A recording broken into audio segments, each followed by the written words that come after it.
Tagasekinu be ka kɛ sa ayiwa n t'a dɔn ni n bɛna se k'a fɔ CNSP yɔrɔ sa bari sabu ka d'a kan gouvernement kura kɔni o sigira sa ayiwa CNSP ko yɛrɛ maa t'a dɔn a bɛ cogo min na nka an na se ka o ɲininkali tɛnku maa la maa mun n'u ka surun n'o ye Amadu Mayiga ye ne ko e yɛrɛ fɛ o mun de kɛlen bɛ ka ni CNT in bali a ka sigi sen kan dɛ.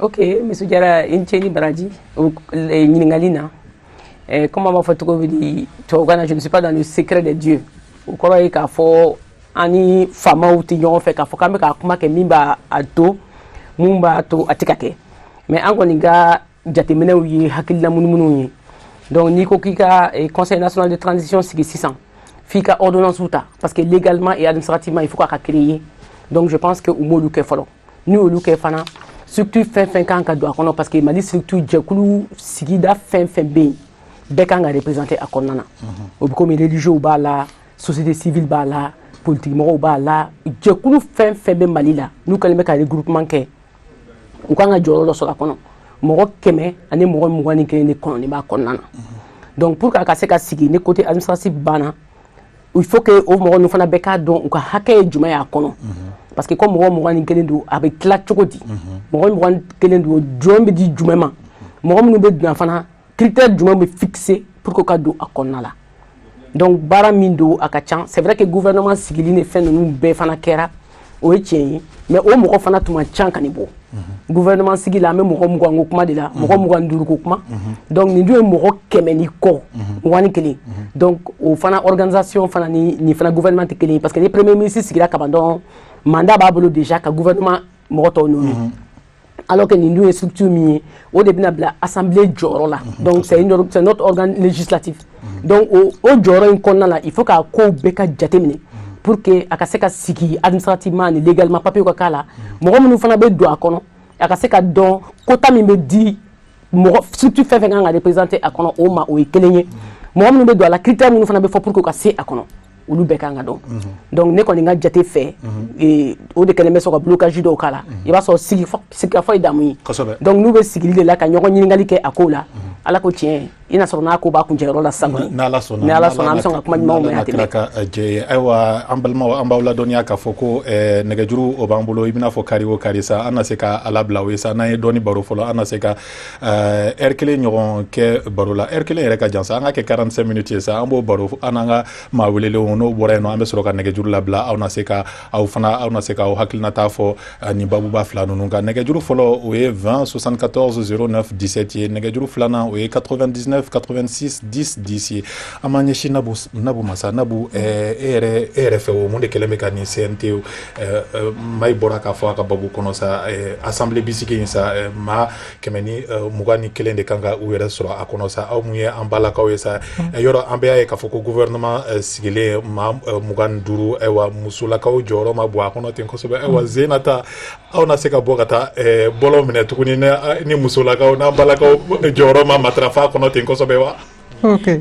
I ka ɲininkali diyara n ye yani an ka babu daminɛ je pense que an kan ka hommage rendu pour tous ceux qui sont tombés pour la patrie yani an ka taa ɲɛ an bɛ tasi bila kɛ ka to o bɛɛ ma ka tila ka miirina ta ka soutien kɛ mɔgɔw ye depuis des décennies minnu bɛ ka kɛlɛ kɛ Maliko la n'u ta ye Maliko dɔrɔn ye an bɛ hommage rendu u kelen kelen bɛɛ ye o la pour répondre à votre question je dirais que selon la charte de la transition, critères d'eau des forats. Au critère de intégrité bas là, il faut que les gens soient désintéressés. Fin de énumérer là au caquet. Pour que au cas soro, en même Mali actuellement, je dirais pas que ce serait impossible, mais c'est difficile. La lenteur est peut-être due au fait que en Mali 2000 pour que représenter au Soroli parce que nous sommes tous d'accord que nous sommes minés par la corruption et bien d'autres mots. Maintenant, critère midou fora charte kono na fora ko comme choisi à travers ça nous de benanake. C'est vrai que ma ignare ordonnance ko ni fin fo. Ordonnance ko déjà ouais parce qu'il y a une transition de là et que l'assemblée dissoudra déjà. L'assemblée dissoudra. Président c'est kabala ken do wala folo foka fin que moi je pense que ordonnance ko est l'antérieur mais critère mi fora pour que comme kota au mot choisi ton en des heures pareilles Mali avec tous ces mots là o de lenteur ne fait ewa amanyesi jakiteke masa ewa ni ambala ka kuma jatemine sa maiko ko ordonnance ko ewa nabudun ko ewa critère ko ka mal ladiri taku osugandi awere dum fana ka parti bambalembe o de kal danaya ladriya danaya oni ladriya ne ko anya ka fo gouvernement sigi sen fe ko ewa ntado ni ba fo fli walma ni flite angoni jatemine ke ka fo ko mawdo ko ni sugandira afora ko kebu no fede ewa o matke alisa no seke lube sena sa ne ko o raison clé ne kama ni sente fana desele meka sigi senga walma ordonnance ko de do ebolodi non au canona kelenteo la charte de la transition a déjà parlé. L'article 13 en parle. Article 10 sabana ko Tcheni Musumunganga a composé au défini do akono. Kushi Munganga a défini do akono. Ou le défini do. Selon moi, le blocage ne doit pas être lié et les lenteurs. Parce que la charte a déjà défini. Une fois que Bengang a fait de la transition définie là, article linéaire, follow comment m'inquiète. Que charte de la transition, le Conseil national de la transition, n'a pas que s'il y a blocage, on peut se faire référer aux dernières élections. C'est-à-dire, législative 2013, je ne parle pas des élections de Manassa. Je ne parle pas des élections de Manassa. Les législatives de 2013, il y a une assemblée qui a été l'assemblée est composée de 18 à 20 partis politiques. Au regroupement qui a été là. À ma fois, le Conseil national fondamental. Les mérites, dans l'alinéa 1, article 1. Les mérites, ça existe dedans, et la neutralité. La neutralité, c'est-à-dire qu'un sentiment, oui, mais n'a qu'à quand, ayoulou kana uluka barake. Je voulais parler des dernières élections de 2013. Ni 2016, il faut n'attendre. En élection de proximité ou là. Partout où être la compétition. Critère d'obéissance c'est-à-dire minimum 100 conseillers au parti Mounouboulou. Au lieu de l'allumer, c'est qu'à qu'on a Yado. Groupement de femmes au fora ko do bekala Jaco Yado. Ko jenou mekala au fora ko bekakono. Ko Jaco Yado. Les leaders religieux, la religion, Luka Kota a déterminé. On a coutumé à Damétigo. Luka Kota a donné nos kobakono. Rapidement, on a bonne fin. Quand on a un journaliste ou quoi, journaliste ou bala. Voilà. Non, Kouchi Beribalo a défini le cas. C'est déjà défini dedans. Beka rôle donné dans une fois que Moko a rôle, peut-être que c'est une concertation qui manque d'abord.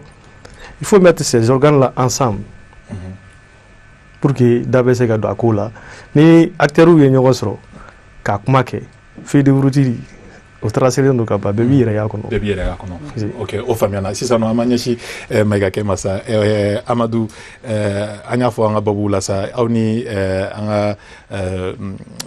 Sadasuka Sunsa, Nikma Jarandam, Seka, Afo, Tenchugola, Ewa, Munumuka, Bessenade, Wakafo, Ameni Belao, Neko, Senti Nyemabare, Refe, Amnake John de Sawa, Abnabo, Ewa, CNSP, Mado, Fanfewa, Walma, Akobe la Halaj Medelani Wati Nade, Mude Kelembeka. Sigli 5 ans ko bali.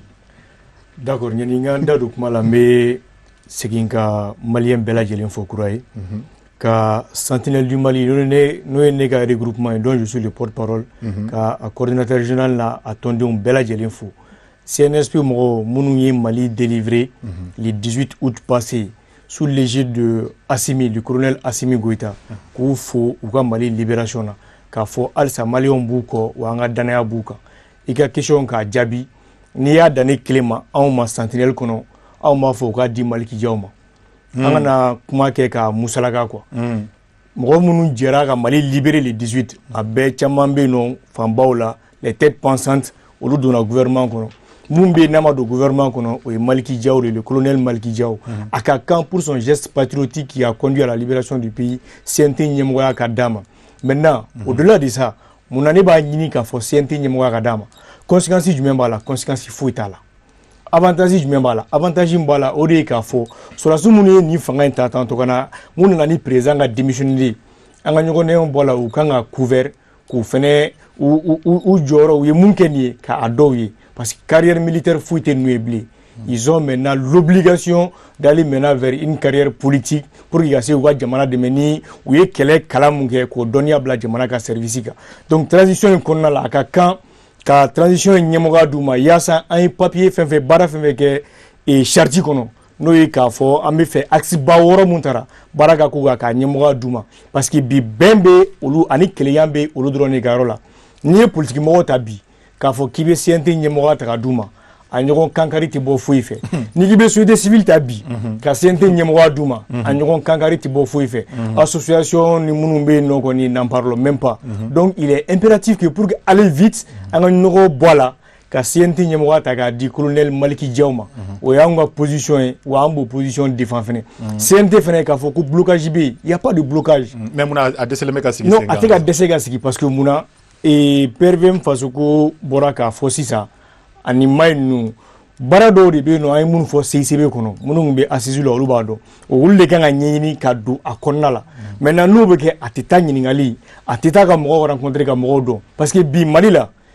ni e bɛ sisan nɔ ko e ye diinɛ ɲɛmɔgɔ ye misali don e bɛ taa sɔrɔdasiw voir k'a fɔ ko e de bɛ diinɛ mɔgɔw représenter groupe wɛrɛ bɛ tila ka wuli k'a fɔ ko non que e tɛ olu représenter ko mɔgɔ wɛrɛ de bɛ olu représenter an y'o gɛlɛyaba ye hali CICB kɔnɔ il faut k'u ka fɛsɛfɛsɛ k'o dɔn maliyɛn de l'extérieur ka yɔrɔ la a problème kelen bɛ yen nɔ il faut que k'olu bɛɛ de ɲini k'a fɛsɛfɛsɛ k'a dɔn pour que ni CNT sigira baara kana se ka jɔ bilen qu'on puisse aller rapidement parce que ni transition in baara fanba bɛɛ lajɛlen bɛ conseil national de transition in de bolo parce que problème mun y'an se fo ka se mɔgɔw wulili ma a élément déclencheur de jumɛn o ye élection dɔ de ye or a fanba dun bɛ dépendre au CNT ni donc il faut choisir les bonnes personnes dans les bonnes associations avec les meilleures moralités possibles pour que an ka se ka don CNT ɲɛnama kɔnɔ yaasa maliyɛn bɛɛ lajɛlen b'i yɛrɛya kɔnɔ. o faamuyana jɛn'an ka taa ɲɛfɛ teliya la ne ko o kan kelen de tun bɛ bɛɛ lajɛlen da de k'a fɔ ko n'i y'a ye ko Malik ma don gouvernement kɔnɔ c'est que a bɛ ka CNT de kɔnɔ walasa ka kɛ o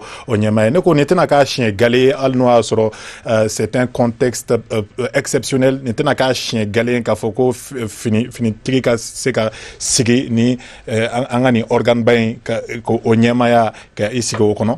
Alors normalement n'i y'a fɔ effectivement ne ka dɔn ta la sisan sigilen bɛ cogo min a bɛ se ka kɛ nin y'a siɲɛ gale ye ou bien filanan peut-être mais ni nin kɛra siɲɛ gale ye baasi t'a la o finitigi ye jamanaden dɔ de ye n'i ye Mali corruption jateminɛ mɔgɔ fɔlɔ mun bɛ sɛgɛn ni Mali corruption o ye finitigilakaw de an ka nin mara in kɔnɔ mara mun fanga jugu mun binna tan o ka mara kɔnɔ olu de muso bɛ kɛ filiyabatɔw ye olu de denw bɛ wele ko orphelins olu de bɛ sa cogo la hali fa u ba u somɔgɔw foyi tɛ hali u su ye kuma tɛ ka t'u kaburu jura donc n'u y'a minɛ bi u nana na cogo min na n'u m'a kɛ tan politique mɔgɔw bɛ don u kan k'u mago sa ka tila k'u gɛn k'u bila kaso la donc a ka kan bi a ka k'u ye wa nous on le soutient. an bɛ tila ka segin ma madame ne bɛna ka na i fan fɛ voilà komi i da donna CNT ko la ne b'a fɛ k'a dɔn fɔlɔ bi association Charlino surtout n'i ye an siɲɛ fɔlɔ ye ka aw ye ko réseau international des femmes du dialogue m'a ye k'a fɔ a réseau ka ca mais aw yɛrɛ a ye koba jumɛn yɛrɛ de kɛ pour que mɔgɔ bɛ se k'a fɔ vraiment jɔyɔrɔ tun kɛra aw la faso ko la. Ok toujours faso problème na quoi ok je pense que musow ka jɛkulu ninnu ma daminɛ bi la n'i y'a ta k'a bi kafo depuis avant kafo an baw militaire yanni a ka se anw ma de tout le temps depuis les Awa Keita musow bɛ kɛlɛ kɛ donc réseau ka ca parce que musow bɛ réseau caman bɛ extérieur la u b'u représenter yan n'i ye réseau mais international des femmes leaders i bɛna mɛn k'a fɔ a ma créer Mali kɔnɔ kɔfɛ réseau dɔ de don mun représenter bɛ yan donc o réseau ɲɔgɔn minnu bɛ an fɛ yan a réseau ɲɔgɔn bɛ jamana bɛɛ la a bɛ Amérique a bɛ farafinna dugu la a bɛ Europe donc o réseau ninnu n'u ni mɔgɔ minnu jɛra donna baara la ɲɔgɔn fɛ u b'u ka réseau antenne dayɛlɛ Mali la an n'u bɛ baaraw kɛ ɲɔgɔn fɛ o yɛrɛ fana ka bɔ a la musow ka cɛsiri kɔnɔna la hali réseau minnu tɛ international ye musow bɛ fara ɲɔgɔn kan Mali yɛrɛ kɔnɔ yan ka structure créer pour que ka musow ka hakɛ ɲini donc au hokum qu'on a bara chama be ni loi 052 fo muso ka kele dia adiu donc muso chama be kele chama ge bini ha ke chama yambolo même violence basée sur le genre kele ni fond c'est vrai que muso comme je dis toujours tchou ni muso be de ba problème na muso dama kelinte tchou dama kelinte en be de be nyokon dafa problème non kono donc muso ka avancer chama be en bas kele ke de façon générale maintenant dire que ni réseau est fait que seul parce que un bébé fragnon la plupart du temps fait. Moi j'ai été membre du conseil consultatif de ONIFAM en ONIFAM ka combat là le forchi ka chaunati muso ka combat kono oui ONIFAM ka combat doy par exemple binier chewi ba chama be no ou be muso ka kele la ka teme on yere kan ne muso do violenter bi iba chewi yere be wuli ko kele mene iba foko chewi de violenter bon il y a une fois parce que amay ka foko gouvernement civil na bon muso do bora ka fo vraiment autant maduma yala est-ce que akumo au ton là muye mashu ka bo si anga mo do tumo tona comme il y a fait to mina ale yere ya jara yere ya foko fin gouvernement civil ko ni na kera muso ko au loi min fleni au votera depuis 2015 a votera gouvernement fait maintenant pratiquement BA essaie qu'à respecter mais comme en mes situations particulières d'économie en mes période particulière on n'a pas l'habitude d'être dans ça nous n'irons aux affaires aujourd'hui au lukuntala au ekelini flana ou te politique moyen parce que tu as do caserne qu'on do ancien militaire ou te politique font donc assez au moins ou bisa ka taxi do fana ou atli pana kuna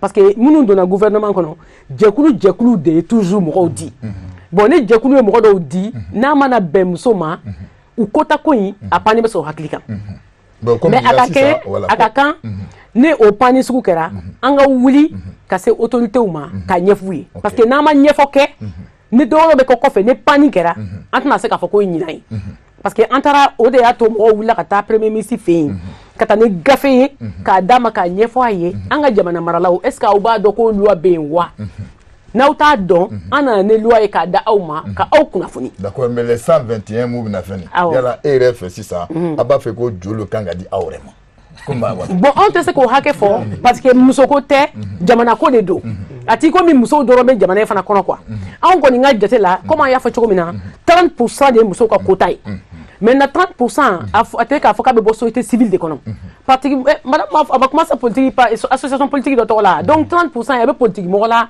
avec société civile là avec structure bella d'accord donc ne bolo 30% mi muso taille avec ce ka bo fa mbefé d'accord ok parce que nous bon so bon combien fois c'est Nabou Traoré bon jara nyingal mukila iye jabliga donc ma fe ko nyingal kele ka tum awra aresra ga muire duke bugo mo ga do parce que nous bon baram ma be ko nyingal kera bon oui on nyingal jara ko jugo ko sobe façon nous là on fait depuis notre création jusqu'au départ de Ibeka on y kele forum ko we ka Ibeka kele de parce que nous pouvons dire que Ibeka Tali ou on a victoire d'oeil. Donc M5 là. M5 là à travers EMK. Bon, M5 a fait nous mintarani Ibeka nous faisons partie parce que Ibeka est notre leader et notre premier responsable. Au lieu de gagner na kati, na un problème iba fokame, iba mi me kosobe oye kati ou bien aya di genou ma ni a foko genou de no mo ba fi ko kebe ni a foko kati ko problème du même kati wa foko kebe ni mo nyugu willani ibe kai c'est que on a kelebala ambe niveau de la 600 ambe a foko accord ko mani akelata moi je pense que mo ma accord kele malila katema onka o mo ko ti on livre beau sur ça kele foité ko akela accord kan ka fo kan man mo ko ya chama ya on kele ya ka fo ko accord kan mu segna kana fo kan man mais on ba no la et n'était ka besité roni kele français tout ce que nous sommes nous disons élèves de l'Union soudanaise RDA. Maintenant on met modu kitaka 20 janvier discours pour que France Kata akanga caserne bla akata. C'est très aberrant que aujourd'hui au 21e siècle France Kata on dalaya. Donc il est femme c'est ça avec baram la c'est aka kala c'est-à-dire avec Amadou Djikoronga kalando no. La première république pas Amadou Djikoronga seul. La première république nous défendons la première république nous sommes les héritiers de la Première République. Tout ce que la Première République a fait, on est comptable et puis on veut continuer cette idéologie. D'accord. Parce que, voilà, comme il y a parce qu'il y a moins de fois, ne m'a fait, il y a wala pour se même si qu'a fait ça. Pour la charte là, moni moudo fora à kono. Donc m'a fait parce qu'il y a d'autres qu'à double. Il y a la vie qu'à doit kono qu'à wala anye moni moudo de fora. Parce que sur les 121 voilà. Sur les 121, la charte définit directement. Je peux te faire la lecture de trucs là. Et je t'ai parlé de l'article 1. Article 1. Oui. L'article 1. Si j'ai parlé du mérite d'Assa, à déterminer à Kononona, c'est-à-dire les patriotismes peuvent partir de l'un des trucs là. Le patriotisme, c'est-à-dire le groupement politique. Pourquoi on va vers le groupement politique? C'est pour conquérir le pouvoir. Une fois que le groupement met sur place, un bétara compétira fin de nos faits. Charti d'Amagara Kumala, Akati Forola, les mérites. La neutralité, c'est-à-dire que les organes de la transition, quand vous avez état d'âme, sentiment, n'enga mogoy, et Tchedo Borakafo, ko Nia Dauluma, qu'avait dit les Jaouma. Tchedo avait abstigé il n'y a chez les malais. Qu'avait dit Jaouma. Ante-nomination n'a tout parce que organiser la transition, c'est un thing. Moi, je pense qu'il y a un acteur politique de Kanga animé. Parce que nous allons confronter les problèmes politiques du Mali. Mais est-ce que ça, c'est un problème politique? Parce que vous acteur, voilà. Parce que oui, c'est un problème politique. C'est les politiciens qui vont réfléchir sur les grandes données du pays. On aura affaire avec l'extérieur, pas le Mali seulement. John Kanga c'est déjà déterminé à faire sortir les partis politiques. Ah, les partis politiques. Non, il y a les partis politiques. Il y a des associations. Il y a les syndicats. Oh, il la société civile. En Balmaki, à photo d'un canal. Groupement de femmes, groupement de jeunes, Damedougou Bala. Religieux bala. Donc ça dit qu'il y a une beffort, moi quoi. On m'a fait cadeau jusqu'à présent là. Nous nous chimasi qu'à Sigfolo. Est-ce que ben maintenant c'est qu'à quel? Ben mais c'est qu'à là parce qu'à définir nous. Par exemple quand tu prends les religieux, il y a le Haut Conseil islamique là. OTA. Oui. Hein? C'est un JT pour les jeunes. Kafote pour les femmes. Hein? Je vous ai parlé des partis qui ont composé l'ancienne l'Assemblée, c'est-à-dire des élections 2013. RPM? Non, je ne parle pas, je ne marginale pas. Il y a 18 formations, 18 à 20 formations, Mounouni Assemblée composée. Au sein de la Koni, avec ce qui croit que là. Allez, c'est une grande élection. Moi, je crois qu'au 18 ou 20 formations, nous devons. C'est pas évident. C'est pas évident. C'est évident. C'est pas évident. C'est ce que j'ai eu à dire à Koïta lorsqu'il y a eu les élections après 2013. Élection 2013, Amadou Koïta, le ministre Amadou Koïta. Je suis allé le voir après les élections 2013. Parce que pendant la transition de 2012 là, il y a l'antenne fait quand il y a fondé qu'on des majorités ni élection qui gagné. Ils ont gagné. 2013 élections qu'on a bien aimé gagner. On de la si on dit chef de file de l'opposition ou bien fait. Non. En tout cas là. Nous sommes. En tout cas. Nous sommes. Il n'est pas évident que nous tu me rappelles non. Les données ont changé. Non. C'est pour cela que les données ont changé. Même si les données changent là, les hommes restent là. La politique c'est. Mais pourquoi pas? Perviem de façon initoya et fanga initoya et elle élection na kosana na tiena perviem ga député sababu ay ngi député sabasoro d'accord OK on était dedans d'accord Maïga bon nega ninga bi romna parce que jara ninga o iko ko na jara ere ka klina qui va faire ko marki jew o de kakai o matame bogele kan voilà marki jew ni o kakai donc mais ay ba fait ka ira 600 pour état kera Kourouta Kara donc maintenant président démissionnaire. Bon, de toute façon, président démissionnaire. Bon, Kourouta, bon, président démissionnaire. OK. Badaw sigira i y'a fɔ Badaw sigira Assimi Goïta voilà mun ye ka mɔgɔ ye donc ale kɛra vice-président ye premier ministre nana sigi gouvernement sisan e yɛrɛ fɛ parce que le fait que Maliki Diaw ma place sɔrɔ e yɛrɛ dalen b'a la k'a fɔ ale yɛrɛ de bɛna kɛ CNT yɛrɛ président sans problème.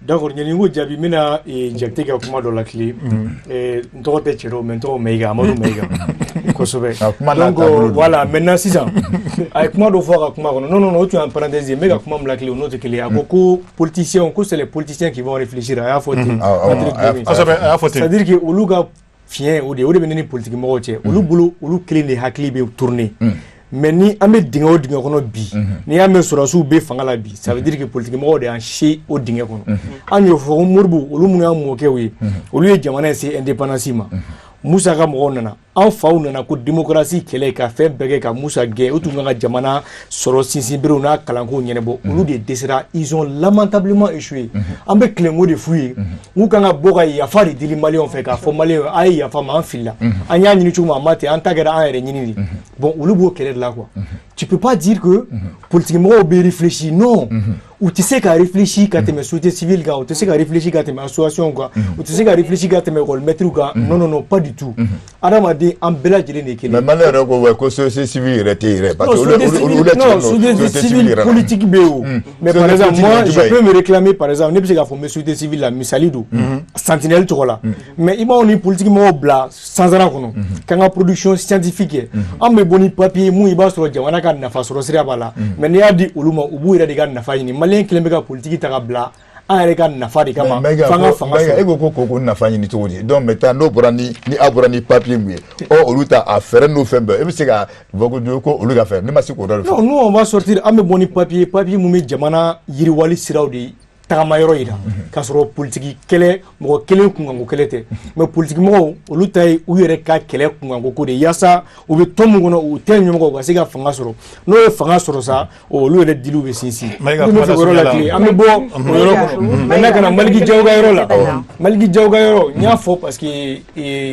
Amadu ye ɲininkali kɛ k'a fɔ k'u y'a ye ko mɔgɔ kelen tora yen ko o ma don yɔrɔ la n ko n'i y'a dan anw ma an b'a fɔ a ka don CNT kɔnɔ CNT ɲɛmɔgɔya ka d'a ma parce que mun n'a bɛ fɛ rupture ka kɛ il faut pas que an ka kɛ avec demi mesure quoi k'a fɔ ko ka fanga dɔ fan dɔ ta k'a tila k'a di mɔgɔ wɛrɛ ma n'i ye attaque i b'a di mɔgɔ wɛrɛ ma ne yɛrɛ terikɛ kɔrɔ n ye kɛlɛ kɛ groupe min kɔnɔ regroupement min kɔnɔ ni n bɔra la n'o ye M5 ye n'i y'a di mɔgɔ wɛrɛ ma ka sɔrɔ sɔrɔdasiw tɛ M5 bɛ wuli i kama donc o ɲuman ye mun ye i b'a di sɔrɔdasi ma siɲɛ kelen sɔrɔdasi ka to a kunna ne ko tan cogo in na sɔrɔdasiw ma ta ka ban barisa ka da kan n'i ye gouvernement jateminɛ maa naani sɔrɔdasi naani de bɛ gouvernement in kɔnɔ wa a bɛɛ jɔyɔrɔ ka bon gouvernement kɔnɔ u bɛ poste stratégique de la ayiwa ka tila ka bɔ o la ka tila ka CNT fana ɲɛmaa ta k'a di u ma ayiwa a tɛna to olu sɔrɔdasi kelenw bolo non mais n'a tor'u bolo ne bolo o tɛ baasi ye mun de y'an bɔ nin dingɛ kɔnɔ M5 wulila nous on a lutté an ye jamana déstabiliser mais jɔn de y'a ban les militaires de y'a ban bancogo la diɲɛ kɔnɔ mun ɲɔgɔnna ma deli ka kɛ mais o y'a ban cogo di dɛ non o y'a ban cogo di dɛ o y'a ban cogo min na corps bɛɛ farala ɲɔgɔn kan ka peuple ka souveraineté jateminɛ Jakite tun bɛ fɛ ka jaabi dɔ kɛ Jakite c'est-à-dire que jamana jɔ ko la ale bɛ ka kuma ni sentiment min ye les sentiments a yɛrɛ y'a fɔ a ka kuma daminɛ na ko sentiment tɛ jamana jɔ je ne vois pas un Maliki Diaw militaire ni CNT ninnu a fɔra ko a politiser len de don vous avez déjà fait quelque chose compensation tɛ o aw yɛrɛ y'a fɔ an ye charte min dilan transition qu'on a voté la fille de route tracera. Dans l'article 14, ça a été défini. Les gens choisis là. Moi, moi, clé mène choisi.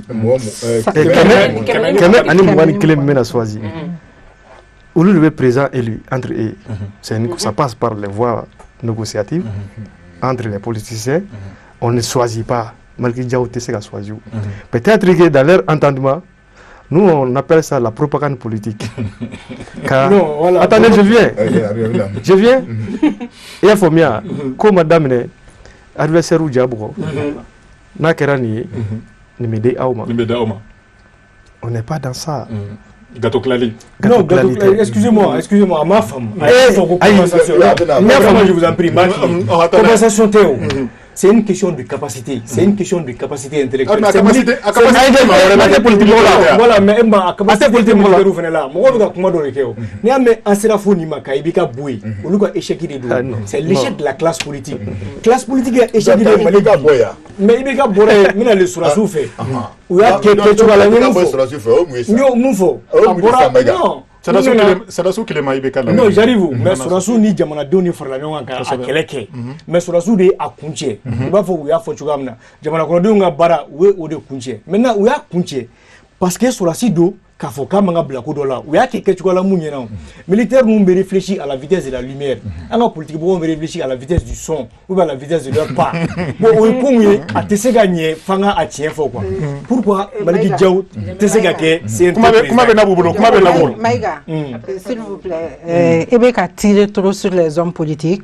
Moi je suis politique, il y a une bonne façon de faire la politique et il y a une très mauvaise façon de faire la politique. Tout n'est pas mauvais. L'association politique. L'association politique, c'est une association politique. Ah bon, d'accord. Faso Kanou. Nous sommes association pour le moment, on n'est pas parti politique. Nous sommes association politique. Association politique. Qui défend l'idéologie socialiste. Excusez. Politique Noumambé. Politique Djougoubé. Il y a là partout dans le monde. Comme politique. La politique est inséparable de la vie. Et tu sais qu'il faut écrire politique. En Natola, il y a aujourd'hui un politique de Kekana. Parce qu'il y a un carburant qui est mobile là, il y a un téléphone, il y a un habillé, et un fameux. Oui, politique dit. Ou politique est moins bamanan kana faire. Faire nous m'avez faire du goubé. En bas, mais c'est un exemple minta c'est ça. Ni amse ko famu palpable, oui et français tout de suite. Parce que Mali on peut réfléchir au-delà. Je domine transcan dans la domina avec candidat. François oui bâton blaha roula parce que il n'était pas intègre. François Fillon a la même chose. À chaque fois qu'il y a un leader politique de Kabena, il y a fait drone ni idéalente iteke politique mais politique du coup de quand on fait un mot fait qu'on politique de sinon la politique n'est pas mauvaise en tant que telle.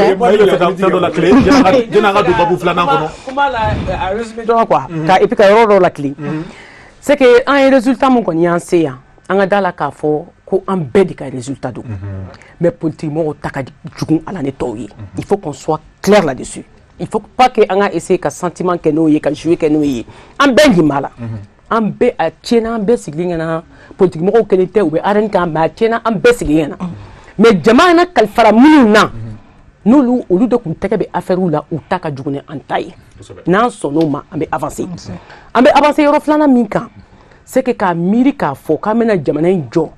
Ka politique moko boala o tise ka ke mais faut politique moko ka donc à fort jamana fana bi se ka joka so luté ka fa ko bébé centraliser au likan am beje ka jo ñoko fedi kota mi me di moko toma ka fa ko parti politique fin be no ku be de bina na représenter à comme assemblée là au tese ka ke parce que nous kera ke bébé boala ka toto lu bolo tise ka ke voilà o tise ka ke voilà exactement o donc kota de be du fana ma parce que mo bala o de kama nyinga kuma dame na nya foku kota o ma défini enquête de moralité de tise ka ke et ben enquête de moralité ke ni mui ama sa enquête de moralité comment en réalité ibita enquête de moralité ke na ya soro iba do mo mi na do ala et kota mi rebe di ema o ma documenté mo e bena mo mi di et ta mo enquête de moralité ke ama sa wala ma fala donc le bolo ce qui est important politiquement, ils font partie du jeu.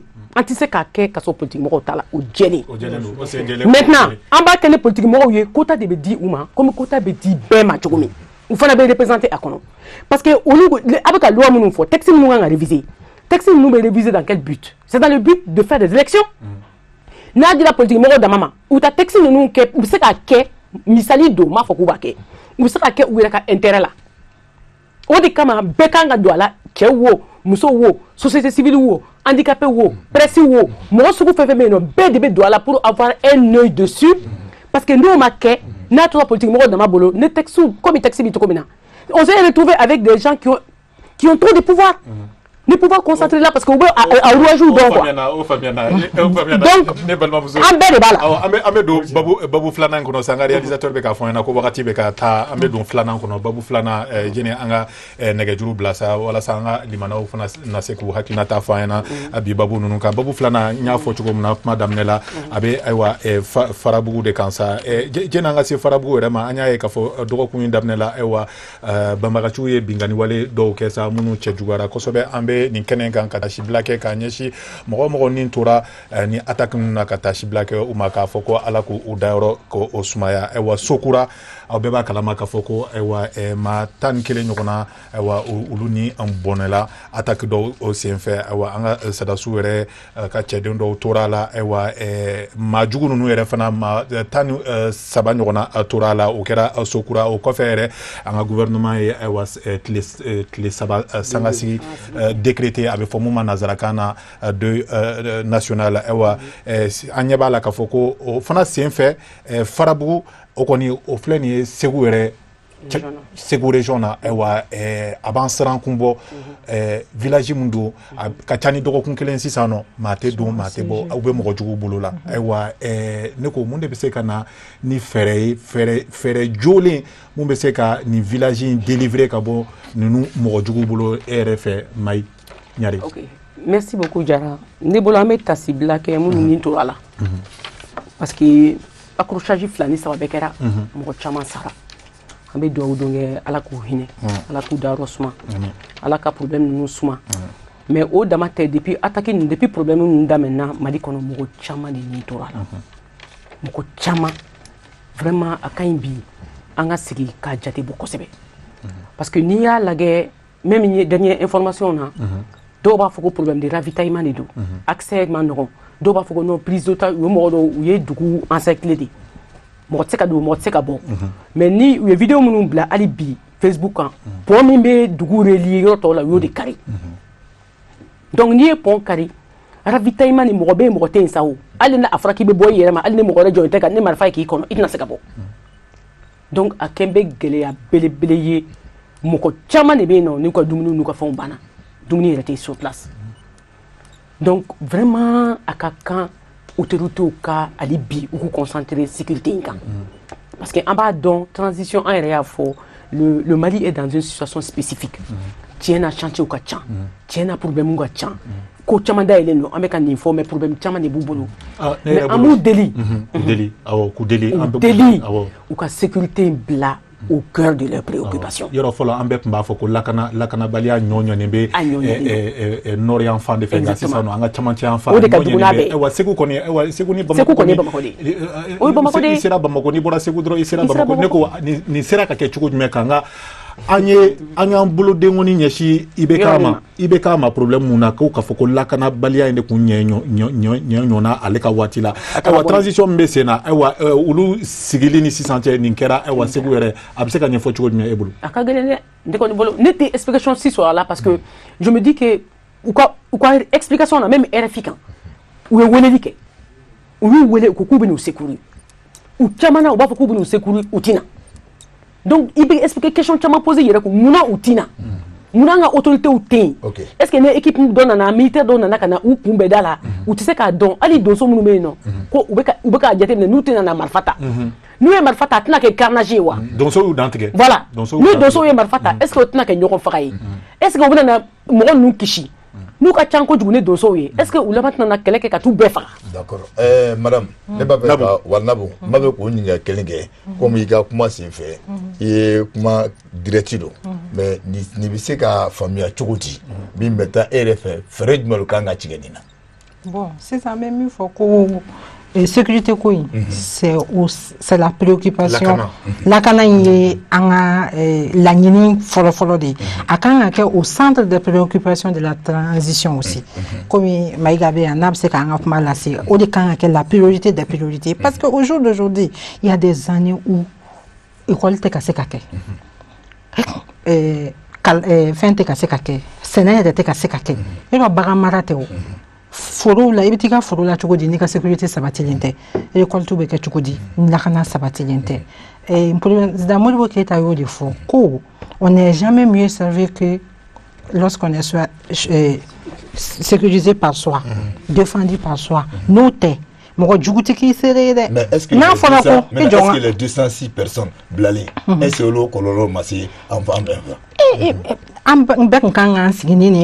il fallait gérer de façon responsable ces libérations-là. De façon responsable parce que nous sommes dans un pays qui s'est dit assiégé par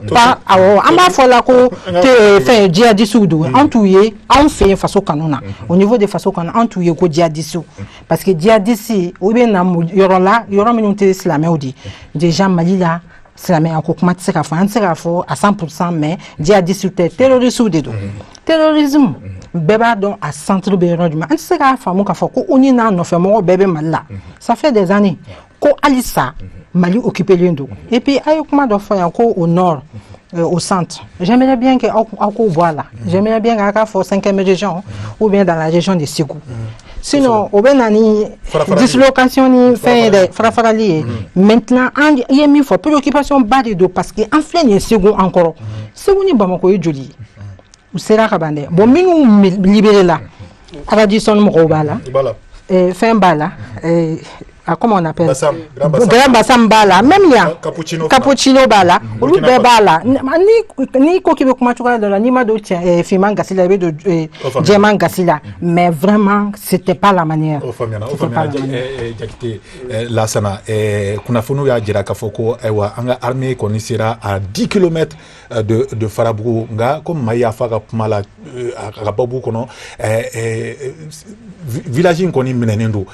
Noko, moyen d'été, anga sadasu bolo alisa, kase kata nubo bolo la, obese ka famille choko djume. C'est-à-dire, transition à Sigira, c'est une chartie d'oli.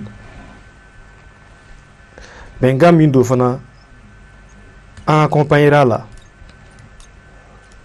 Djembe Bala, Djembe en Demakula, c'est là où il roule le musée là.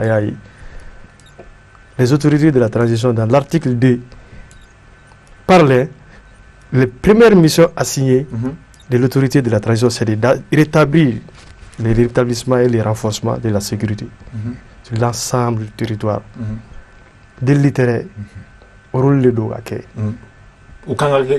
À Kanga Kedi, déliter, Wajibi de dos. Oui, quand si nous venons à la transition, c'est ça qu'on va faire.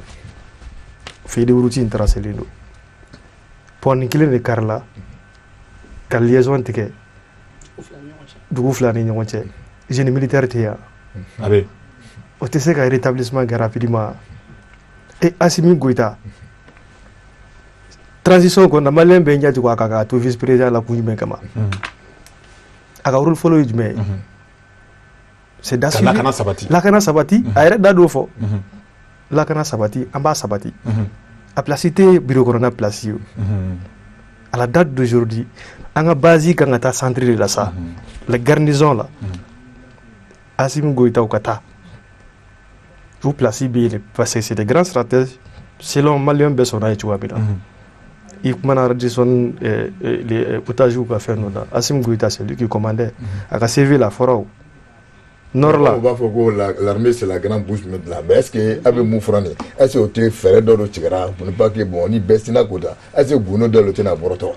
Bon, ni Gouno mbet. Au transition nika, on a priorité. Flanam mi fana bu bulu kati yede fo Malien yi. Nikera Tchoumina. Tiens qu'à foquer.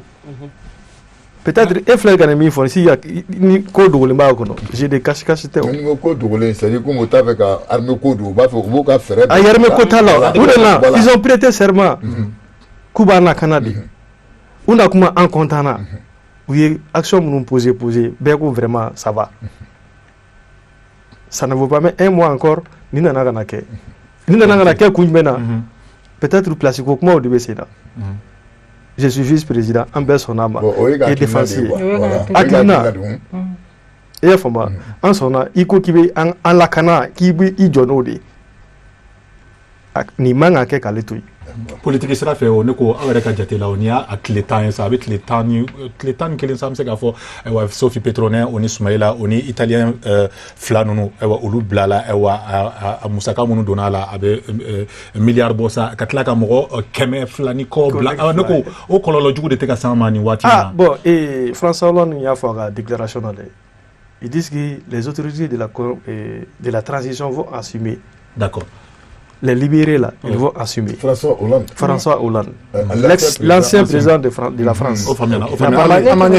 Comment be maiga de bolo sisa no ambe kuma de maiga ma barsa buka daka obe kuma na totra ale de sa ewa maiga sisa no bebe ki e bolo nyoshi transition anga France fanga manunu amade krenkrene ala anga sodasu ka damne asimila ona aka keleke chewo ewa ne ko nimse ka famille chuko me ka fo sebu ya encore ya no nyono cercle kono ewa no e farabu village menendo mate don ewa akogele ale mede otma uluka mission adamne ni adamne de ni kojugu nunu bebe ka ke ulu reka fanga senfe andunye ibeka kele nunu ko nde kamade effectivement farabu ani nyono e kilometre bisaba annani ni mbobe fo ko kula male ngo de gimbe fo ko kula aka kanga fo ni haklisigi ante politique ko kuma ko la quoi ambo tien fo quoi et ibeka be amena ninte surasu nali conséquences directes do ambe ni kelena amena mali ni cartographie ta galage bamako yoro fitindro ni beno mumbeno mo be se ka yala romna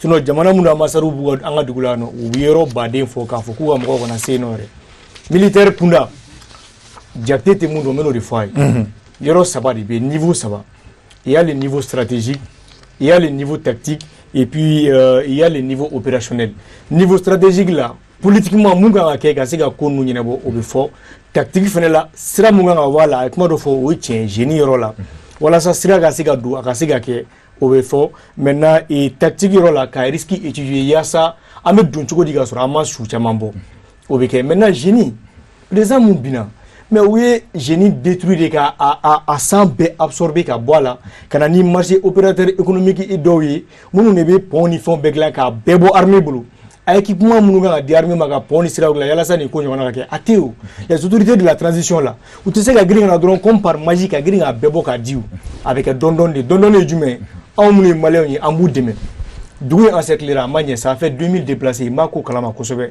wa sura suba kalama kosobe utara ali vivre bla point là il y a ça douini nga sika di mais ou action na ni point saboterio ni ko sura suga uli ga tani yoro la saka ta mo kumabo abisika wulu fin fla la folo jume ou bien c'est que mine blasera ka embuscade da sur la sougne ka perte militaire badingue et en époque monata il faut éviter le plus possible le nombre de pertes c'est-à-dire de militaires sur la c'est que nani couvrir tout ni amasiki ni mouy sur la soubo rodo donc on veut au stratégie no tactique kelege panguru mbambulu non kelege panguru oye point de vue aérien ni ko gibe wulisa kata gushili ke ni yoro ne mo mundu u drogile me population na ibe na fagali ke ni gushili ke be se ka population fagafe e se ka victime civile feneke mais mega au pouvoir ta dominani be tigara fo ku tara nord la kata yoro fene be kumboro kalama o baramuge tigara foro oye mais si ça bon ni na si ça bere bo re nyingala o be sika yala ni be sika fam chouti abe fam parce que ala gele a famu ga gele meniti torosu ga nali conséquences directes o ni be amenao mais c'est vrai que amadil ga ke ga metani mais mu me ga me parce que nous ko be riposter be préparer ni riposter ni tra ele meaning andu ni ga mo perdira sandu ima kungo sura we point détruit ni willa se akibigiri ga tige ponga nous na no sura nous e fagali do ala du ni ko sura su re ga wuli sa par exemple misal la ga bali mo wata sigu et même si aga air fla kono mais sura su be déplacer méthodiquement ko se ga ali klekelenge ala maintenant ni ko et olube ni nani madilga ke siendo amadilga ke mais abin le hakli dugo de la ga fara ko kemeni ko o sagu président a fait na meni mo nu o kelem ga dugo assiégé ça do bora la sira do ga passer dugo la mo to mbora ku rebe ta ka woro sara wa mo nyini onana wolo sara ni fendo la nga côté ga marfa dans les populations en folo donc en la matière il faut négocier il y a ça où c'est ga boui dugo la mo ga se ga dominer sur mo ga se ga do dugo no mais négociation ne va pas maiga fanga mara décision ko de ne ko anya fo ni tabalen sans fait 600 Soumaïla Cissé ga libération ni sofini italien flanunu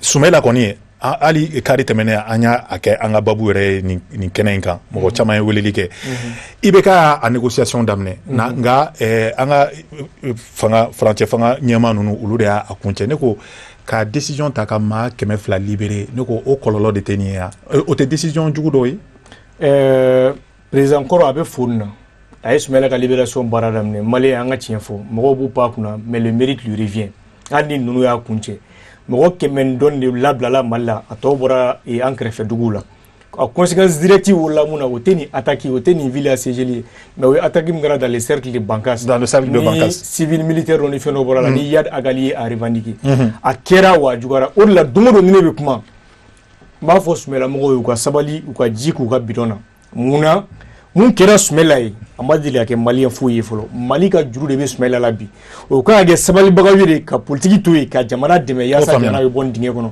nka o kana kɛ i b'a fɔ u bɛna kɛ arme de guerre ka don jouer politique dɔw la wagati sera sa an ka jamana lajɛ n'aw ye temps dɔɔni di yan n'a bɛ bɛn aw ma ni plateau mɔgɔ n bɛna histoire fitinin dɔ ɲɛfɔ malien ye ayiwa temps de bɛ ka sisan temps de bɛ ka a ye minute kelen a b'a la a bɛ diya e yɛrɛ i bɛna to ka taa c'est à dire que jamana dɔ tun bɛ yen a bɛ chinois jamana kan ko Corée du Sud guerre kɔfɛ jamana in filɛ nin corruption mun ɲa wɔrɔla u sara u sɛgɛnna u ka fɛn bɛɛ kɛra u ye jumɛn de kɛ pour u ka jamana bɔ nɔgɔ la u sigira ka fara ɲɔgɔn kan ka fɔ bon maintenant la période d'après guerre an bɛna Corée bɔ nɔgɔ la cogo di u ko bon an ka politique mɔgɔ kɔrɔ fɛn fɛn bɛ yen minnu ye jamana nafolo suɲɛ minnu ye tiɲɛ don jamana kɔrɔ an k'u bɛɛ lajɛlen sen bɔ jamana marali la o y'olu bɛɛ lajɛlen sen bɔ jamana marali la o ko bon sisan jamana sɔrɔ yiriwali an bɛn'o kɛ cogo di o wari t'an bolo u ka jamana ɲɛmɔgɔ minnu bɛ yen nɔ o ye denmisɛnninlaka minnu ta ka bila olu ko bon an bɛ taa jamana wɛrɛw fɛ ka wari ɲini ka na d'aw ma yaasa aw ka se ka entreprise créer ka baara di mɔgɔw ma ka jamana sɔrɔ yiriwa u nana ni wari o ko bon n'an nana ni wari an ka jamana an kan ka a lajɛ k'a mara cogo di u ko an bɛ importation ani exportation choisi kɛ choisi, c'est-à-dire qu'on va à Farafassia, on va donner fait mais on va wuluma. Maintenant, on a que les produits de technologie, on va donner au loudé. Maintenant, on va sortir la dougolo, on sort d'amour boulot, ni n'a pas de sur le marché international, monde d'agréé. On va le sénégal pour le labo. On est à Tobi, au lieu de bien Hyundai, Kia, Samsung, j'ai entreprise pour le boulot, on va PIB franc. 2017 tout prenait comme ça. On va tɔgɔ yera k'a fɔ a da bɛ corruption ko problème dɔ la ani empire Samsung denkɛ u ka héritier i b'a dɔn u wulila ka mun kɛ ko olu ma sa ka kɛlɛ kɛ fo ka se bi degré ma u wulila ka présidente muso k'a gɛn k'a destituer a datugura jugé 2 fois je crois elle a une peine de 32 ans quelque chose comme ça Samsung fɛnɛ héritier k'o fɛnɛ minɛ k'o datugu k'o juger il faut que malien ko mentalité sugu sɔrɔ je suis d'accord avec lui à partir du moment où il peut de la tête an ka fɔ tugu kana ne ba mais c'est ka da a ka kuma la k'a fɔ ka tugu a nɔfɛ n'o y'a sɔrɔ rupture de kɛra nin transition in tɛ rupture ye koyi minnu taara aucun membre de l'ancien régime n'est inquiet aujourd'hui. On ne peut pas dire qu'il y aura une rupture. Et en plus de ça, on a vu que la transition, il faut aller à une 4e république. Il faut qu'il y ait une constitution in Kaboui. Nous nous sommes Chisraka. Vraiment, on verra bien. Jagide Fnap me fait comme ma la clé. Il y a un balmaquet dans ta téléphone là. Oui. D'abord, il y a quelqu'un qui fait quoi. Les Maliens, les citoyens, on dit les citoyens lambda. Moi, même Maliens, il y a radio là, mais il y a événement aussi. Ni y'a ye ko jihadisi 200 ani nani ko bilala wɔɔrɔ 200 wagati mana kɛ il va se dire directement mɔgɔ minnu bilala hali n'olu t'a la dɔw yɛrɛ ne yɛrɛ do animation de grain dɔ kɛ j'ai vu des jeunes ils ont dit que mɔgɔ 200 mɔgɔ k'olu yɛrɛ attaque kɛyɔrɔ la k'olu yɛrɛ de tun bɛ yen awɔ k'olu yɛrɛ de ye nin kɛ a sɛbɛntiyalen b'ale bolo wa non o de yɛrɛ an ka coutume na nin kɛra dɔrɔn nin kɛra a bɛ fɔ ko nin de don u t'a ɲini k'a faamuya i y'a faamu o faamuyana ayiwa Mayi bɛ fɛ ka kuma dɔw fɔ Jeni an bɛna an balimakɛ dɔ ta téléphone na c'est que manipulation ka bon sens caman fɛ quoi est-ce que an bɛ ka fɛn minnu ye n'an bɛ ka interpréter o yɛrɛ de don pourquoi a fɔra ko mɔgɔ min négociation min kɛra ka mɔgɔ ninnu bila a fɔra ko anw ka jamanadenw dɔrɔn de y'a kɛ anw dun ma deli ka négociation kɛ pour que ka mɔgɔ bila kelen pourquoi mɔgɔ 200 de bilala o ko la o ma deli ka bila dɔwɛrɛ la pourquoi mɔgɔ dɔw y'a sɛbɛntiya k'olu sen t'a la mun de kama olu bilala dɔrɔn problème 2 ni 3 kɛra ɲɔgɔn fɛ est-ce que an bɛ ka min ye o de don an ka hakili to an yɛrɛ la quoi ne fɛ an ka hakili to an yɛrɛ la kosɛbɛ parce que an ka jamana in ko ka ca kosɛbɛ quoi a ka ca a ka gɛlɛn an ka dɔn mun bɛ ka yira i la ko finman de don wa ou bien couleur jɛman de don o b'a yira k'a fɔ ɲana an yɛrɛ k'an sigi ka kumaw fɔ an k'an ka miiri kosɛbɛ n'a y'a sɔrɔ ko dɔw kɛlen tɛ ka mɔgɔ dɔw bɛ yen ka an ni dɔw bila ɲɔgɔn na n tɛ mɔgɔ minnu dɔn quoi mais akafsa an amiri ko sebe ko barkan keleke ciow kono u ye bataki do bo kulo dron an amiri ko sebe ko ka sebentia ka fo awa ulu senteni mo munun blala ulu sen fo kala je pense qu'an amiri kan ame ambalma awe haketo ambalma ke do ta telephone na kan wele ka bomi Abdoulaye Cissé kan wele ka bomi Abdoulaye Cissé ne balma ke ni su Abdoulaye Cissé kan wele ka bo fomi ka bo moti ba iyere ni su ika kene ne balma ke ba moti ka do amba fanga réalisateur ya ka haketo ka anga retour ka voilà ka do franga retour ka Abdoulaye Cissé mboko téléspectateur ou befo Otlobila ande Cissé Abdoulaye Cissé oui aha si ça Otlobila gagné ibisimla OK ngani jumbi téléspectateur ou befo wera bebi fo ouais ngombi téléspectateur ou befo aha ami téléspectateur ou befo ini chef là Otlobila nkamana gagné do mai na doni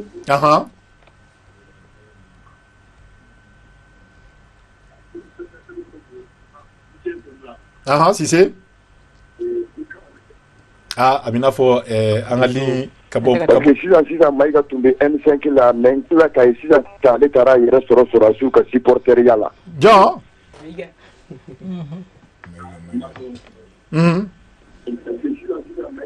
ibi maboy ka télévision la doni ne balmake ni be fe angi mekanye ibi maboy ka télévision la doni maiga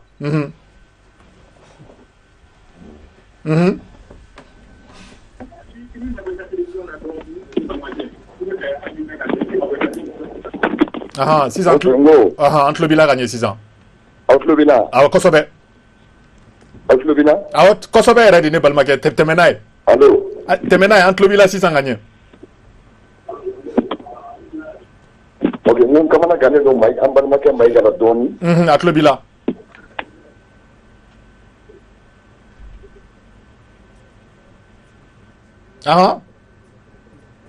Cissé OK kamana gagné no doni ambalmake mai ga la temena ya mai ga men tumbe M5 la hala mamme ankra kai sisa ale bala ka surasu de me fa ba ko jawo kan ka ke assemblée président constituant président min fa yo doro no min be balande ndala ya ta balamba de dala parce que o de ka stratégie ya mena mena pour que kanda do farabugu problème na on hakil la surasu bien pour que jamana ni jamana de no bolo fon de kanda o de ka mission kosobe mais anti-se ka famu ka fo ko dugu do assiégera pendant plus de 10 jours comme Beya fait tourner avion ti en bolo an ga mobiliser ka parachuter ka jigi mogo kan ka ta population sauver mais malheureusement an bala ka ne kolosi ni sera sous kera politique mogo ye bara di geleya o famena o konna ayo da do fana sumela ka bilali tiɲɛ do sumela ka bilali a diyara mali bɛɛ ye hali n'o y'a sɔrɔ a tɛ babu kɔnɔ bi mais mɔgɔ minnu dira o fana cayara kosɛbɛ mɔgɔ caman y'a fɔ i ni ce ayiwa an bɛ Mayiga yamaruya k'i jaabi joona jɛna an ka mɔgɔ wɛrɛ ta d'accord n balimakɛ Abdoulaye Cissé n b'a fɔ kosɛbɛ ka bɔ Mopti ka bɛɛ fɔ a tɔgɔ la effectivement a ye mun fɔ ne tun bɛ M5 kɔnɔ mais n bɔra aw ka plateau don sufɛ n bɔlen yan don n bɔra M5 na n bɔra mun na an tun bɛ M5 na laɲini ba kelen de tun bɛ yen président n'a ka régime ka démissionner olu démissionnaire y'a sɔrɔ la an ko an ka maakɔrɔw ma an ka sigi an ka kuma sira kura mun bɛ an ka ɲɛfɔ ɲɔgɔn ye fo bi an ma sigi o kuma la k'o fɔ donc ne ko ne tɛ mɔgɔ ka bagan ye i bɛ juru don mun kunna k'a sama ne taara M5 na laɲini dɔ de kama wa n bɔra ne n yɛrɛ ye jamana ko de don CNSP n b'u soutenu nous fili la fana me bo ka soutien na mais nga soutien de CNSP nga soutien Mali di bi au lieu de Mali kuna il faut les aider parce que nega objectif est bi transition gagner parce que ay kelege ga ibika gain ni transition manye mu me fo aw M5 mo aw di bora ibika gain c'est que ibika ref sarani aw donc on n'a pas intérêt à échouer o de kama ambeka ambe ma wara ta link kan sa no ya Amidou Djigo kan wele ka bo fumi sebeni ko ka dum be ka kene commune 4 kono na la Hamidou yi bismillah ama fu ka bargada are ba fu min ni ngal same ambalo muso no faso kanu mo nabu oluko kolo taye faso kanu ko yeba awo anga dugu minana ka te semaine kelema olu de ibe ka gen ko ibe ka te jamana jola ko jamana bala ka ci ko do ibe ka kele mais ni dugu do minana tile tan amo kuma ka me o maboka marché ko ma jena tari ibe ka gen est ce que olu ka nafa yera la atlobila ni nafa yera nafa ejime nafa me nabu ita jabi teliala ok Maïga Maïga fana Bonjour et bienvenue chez Kavala.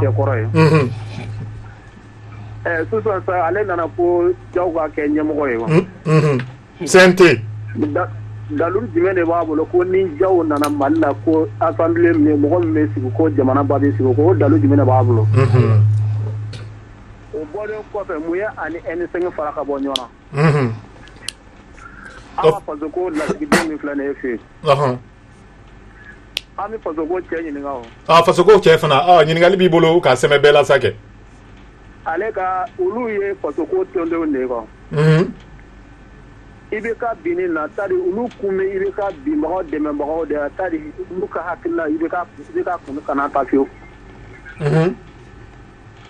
a ko o jaabi nana o la u mago b'o la kɔ n'a y'a sɔrɔ olu ko i bɛ ka dɛmɛbaga ye tari olu ko i bɛ ka kɛlɛbagaw ye o faamuyana a y'a sɛbɛn ala ka waati jira i ni ce i ni baraji Souleymane Diakité an b'a daminɛ Nabu la Nabu teliyala 30 secondes kɔnɔ i bɛ se k'a jaabi 30 secondes kɔnɔ ko an b'a remercier a ka question na a ka ɲininkali la k'a fɔ ko IBK taara an ye IBK ta cogoya min ɲini ko IBK n'a ka régime bɛɛ de ka taa IBK n'a ka régime ma taa dɛ IBK de taara Sunsoro taara Sunsoro nana pour le moment le régime n'a pas changé maintenant IBK taara anw ye tɔnɔ sɔrɔ a la Mali tɛ gato ye k'a fɔ ko an bɛ tɔnɔ sɔrɔ n'anw bɛ tɔnɔ sɔrɔ don min na Mali bɛɛ de bɛ tɔnɔ sɔrɔ en même temps an ka laɲini tɛ an yɛrɛ ye an ka laɲini ye Maliko de ye farabugu minɛnen don ni y'a tile tan ye k'aw ma bɔ ka marché dɛ anw ye marché minnu kɛ ka marché walasa farabugu non an ye marché minnu kɛ olu ma laɲini c'est-à-dire que an ma dɛmɛ o kɔnɔ ka fɛn bi an bɛ wagati min na an kumana farabugu kan la mais transition b'a ka baara la cogoya min na nous ne sommes pas les dirigeants de la transition on peut pas faire plus que de faire des communiqués marché b'a ɲɛ ani marché tun b'a ɲɛ an tun tɛ se bi ma Maïga i bɛ se k'i ka jaabi di 30 secondes kɔnɔna la mɔgɔ wɛrɛw bɛ ligne na quoi il y a pas de problème a fɔlɔ ye jumɛn ye a ko ko daluya jumɛn bɛ ne bolo ni jaw nana CNT la k'a bɛ ɲɛ daluya foyi tɛ ne bolo k'a bɛ ɲɛ mais danaya de ye baara ye ne kɔni bolo an ka danaya ta ka d'a kan mun na parce que olu ka yɔrɔ la ɲɔgɔn sama ani kɛlɛ tɛ militaire kunda hiérarchie bɛ yen bɛn bɛ yen n'a nana ni mɔgɔ ni vote kan ka kɛ kɔnɔna la ni mɔgɔ votera n'a nana je pense que c'est très bon maintenant ko pourquoi an bɔra M5 na hakili la o ma dogo mɔgɔ si la bi plateau privé dɔ kan donc an ye M5 comité stratégique mɔgɔ dɔ ye branche EMK k'a fɔ ko Imam Mahmoud Diko excusez-moi n b'a bila entre guillemets ko traiteur de don donc M5 ko in bannen don a mɛnna parce que a laban kɛra jɔyɔrɔ de donc k'a fɔ ko mɔgɔ bɔra a kɔnɔ ne kelen tɛ mais hakili la mɔgɔ ba fɛn fɛn bɛ yen nɔ bɛɛ bɔra a kɔnɔ parce que a tun fɔra k'an ka sigi ka kuma mun fɔ i bɛ ka binni kɔfɛ jamana tagabolo kura ye mun ye o de ma sɔrɔ ka kɛ donc bɛɛ bɔra parce que politique mɔgɔ dɔw tun b'a la minnu tun bɛ fɛ k'an minɛ k'an bila sansara kɔnɔ k'an kɛ k'u ka kɛlɛ kɛ an to o mɔgɔ ye. O faamuyana ayiwa Diakité i fana k'i ka jaabi di 30 secondes kɔnɔna la aw ka hakɛ to dɛ barisa bɛ ka taa ka mɔgɔ bɛ k'an kɔnɔ o fana b'a diya o n'a ye ɲininkali kɛ n balimakɛ ye ɲininkali kɛ k'a fɔ ko aw ye IBK mɔgɔ de ye an ye IBK mɔgɔ ye ou bien an bɛ opposition de la IBK ka temps kɔnɔna la an b'a fɔ k'an ye IBK mɔgɔ ye c'est-à-dire majorité présidentielle bɛ yen et mouvance présidentielle bɛ yen nɔ lorsque 2013 élection na IBK ka première élection na nous on était dans l'opposition on gérait le cabinet de l'opposition avec Soumaïla on a vu beaucoup de choses. Deuxième élection en 2018, on s'est posé la question. Ah, tout le monde dit qu'il Ibeka a échoué, Ibeka Massi ATC. Est-ce que Aglina Moumana n'a faralaka Ambesaka Blasrawa, Kakilda Naglanga Nyewa? Au Famena. Oui, Jamana Chigadama. Attendez, je viens. Suleiman Diakité ligne dans sa quand wele Gabo Côte d'Ivoire, ay haketo Suleiman Diakité quand wele Gabo Côte d'Ivoire, Diakité kay inisu. Nini Balmay. Diakité kay inisu. Suleiman Diakité ibisimla nga jemu kay kene kan wele Gabo Côte d'Ivoire. Ba ikakene. Allô, amba antu. Ibe faba de kono yala ibe oui, allô. Beaucoup de mécono. Oui, allô. Oui, allô. Ibisimla. Oui, allô, je vous appelle d'Abidjan. Abidjan Gaoudou. Ah non, je vous m'entends quoi. Entre le village et le comme ma émission qui chaman.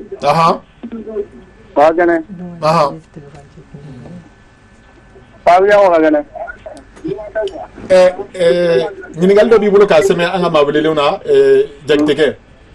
Voilà, donc moi je dirais que bon, mais il a trop vraiment ouais, il n'a le bolo ka fay.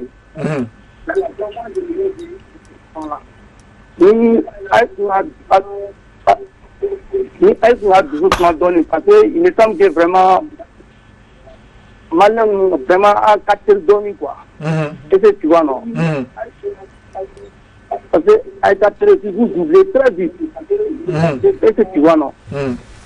À 4 donc si vous vous patentez parce que moi il me semble que de suite là si en suivant les médias moi donc malako président pour avec président Bolo même il y a eu président déjà la déclaration il y a président Rolon Rolon donc aujourd'hui si Dieu a fait qu'il a été libéré maintenant compte tenu les problèmes il y a un des problèmes qu'on est en train de se passer au nord moi à mon avis à ce doucement ni Aïka doucement ni les opérations militaires n'en fait pas expliquer comme ça une fois que nous sommes dans un village qui est encerclé, vous voyez vraiment vous avez des avions pour aller bombarder, non, vous ne pas comme ça, avant de faire bombardement, avec, comment dirais les hélicos là.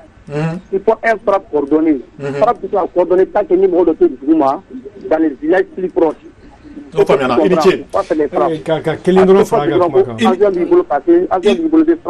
Iniche ko Jibril Maiga iniche ambe Abidjan kaw be la jele fo ambe haketo nyini kaw fe ma ko chandli ka vraiment amba bolo daw dusuka ambe haketo nyini ke aw fe e wa ko Jibril be ka envolé ka bo rodme Jibril fana be ka envolé ka bo Côte d'Ivoire Jibril Jamou Maiga Jibril Maiga Allô Jibril Maiga entre le bila. Oui, allô entre le bila. Ini antuma Jibril. Ibisimla nga jemu kan kene kan ibe feki yakil nata fa yana babu nun kan. Alhamdulillah yenya. Ibisimla.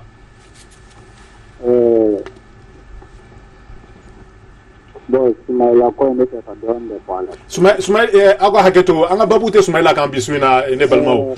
Anga babu te Sumaila kan bisuina anga babu e flade folo oye e wa sente de se meka sigi senka flana oye farabugu menenendo farabugu be bolola ni a atletain anga babu bo o flade ka.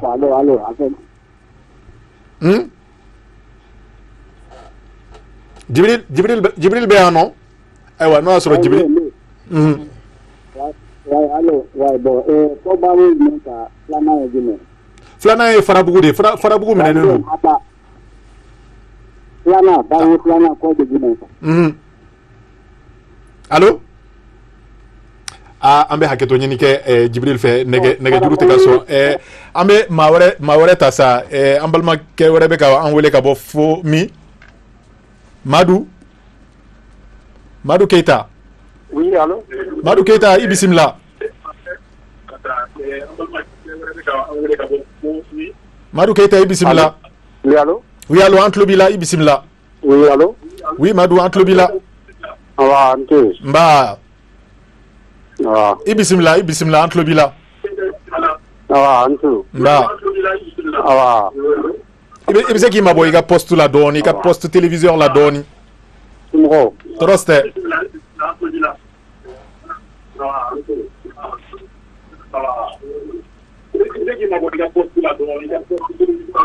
Awa. Temena e 600.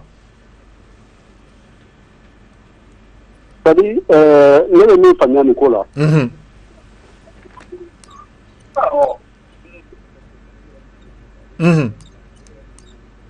Yang abo fanga la.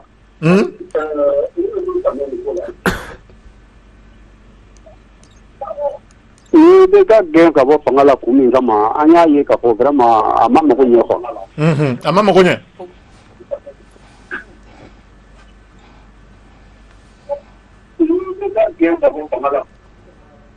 Ima bo tele la doni. Ama mo ko ni. Ah, ni akalo fla dron ibe ka bora fangala na ma ambulo dans dusu kan ka wakati ni do ka temps d'observation do fana jatemine ka to ka conclusion hativu fana ke ne balma ke ma tese ka srana o ko fana nye Madu voilà parce que ni ibe ka be fangala wati mina ni chenu ko ni kera ibe ka be fangala wati mina me ka dugu mina ka teni be mata o makeo. Aha, o madel ka ke.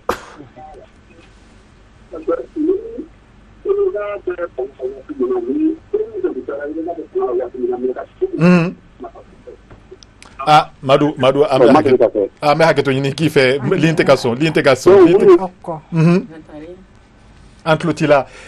Seydou ambe haketo yini ki fe ambe mawreta sa no e Seydou amba la jeno asura ka link kan sa Seydou jamu duma awa ko Seydou tara ko mo wéré nana ambal mageni su mba ika kene to ni jamu Mahamadou Jare Kabanyama koro Mahamadou Jare ka li bolembe nyuma fe Kabanyam nyama koro kaw bashu tura antlobila ibisimila na ni lebe ka yeshi musene wa muso me ambala ka fla de bambulo suina ko ma de ko ah Faso Kanu. Faso Kanu. Awa Nabu Traoré do. Ale ko ka Faso Kanu mais pe tu so ale ka kuma fazela o Faso Kanu o yo ma Faso Kanu. Ah na fi ne palma muso e ki ga kuma be ga to bugana anu be ga to dugane fo ana suina. Mais excusez-moi là. Mais excusez-moi là. Ah ba ga te menato e. Ka to nyinin ke kada o roka. Ah antlo vila. O ina so bo ani ne kuma sana. Aha. O smela ko e babu te sumela ka ne balmake babu te sumela ka bisuina ambe haketo yini kife. Ah? Voilà, ne ka jabe smela ko fangala. Aha. Maintenant pour enseigne para na ko no enseigne ko pour que mais toujours ni enseigne metana. Enseigne ra ko ani balmake do tente o ni mina ni ma tendra ko no abna awda pra. O famia nanga M5 fana tambolo bi babula. Ini cheni baraji ini chi ami fo dante foli muna sisa no ametla ka Mamadou Sidibé ta sa Mamadou Sidibé be ga wele ka bomi. Awole ga bon sans Sans ka du Mamadou Sidibé. O be ka kene. Ibisimla iba nga babu fla nunu gondon. Ambe ka pana babu munu kan bisuina ibu donde. Ya mbado. Aha, ewa ibisimla anga tanai. Mais même intéressé que da o frabu de ni le non ya une semaine. Aka chani une semaine 600. Farabu. Bon. Ambe malion di. Bon, ni dugu de malion do ka ya bambela gidan kan wa ambe kira suno ko ni na kwa. Kosobe. Sorosu kan la je ni priorité solo mari ko ra anya de ni na wa na sigite ku ni. Ukanga la je de dugu akanga sube so pena bara de kana jogo ni ngwa. Ma ko ga bara de la tu pe ni kanga ke priorité ko ke ko lo de ka se kan ni bo bulai.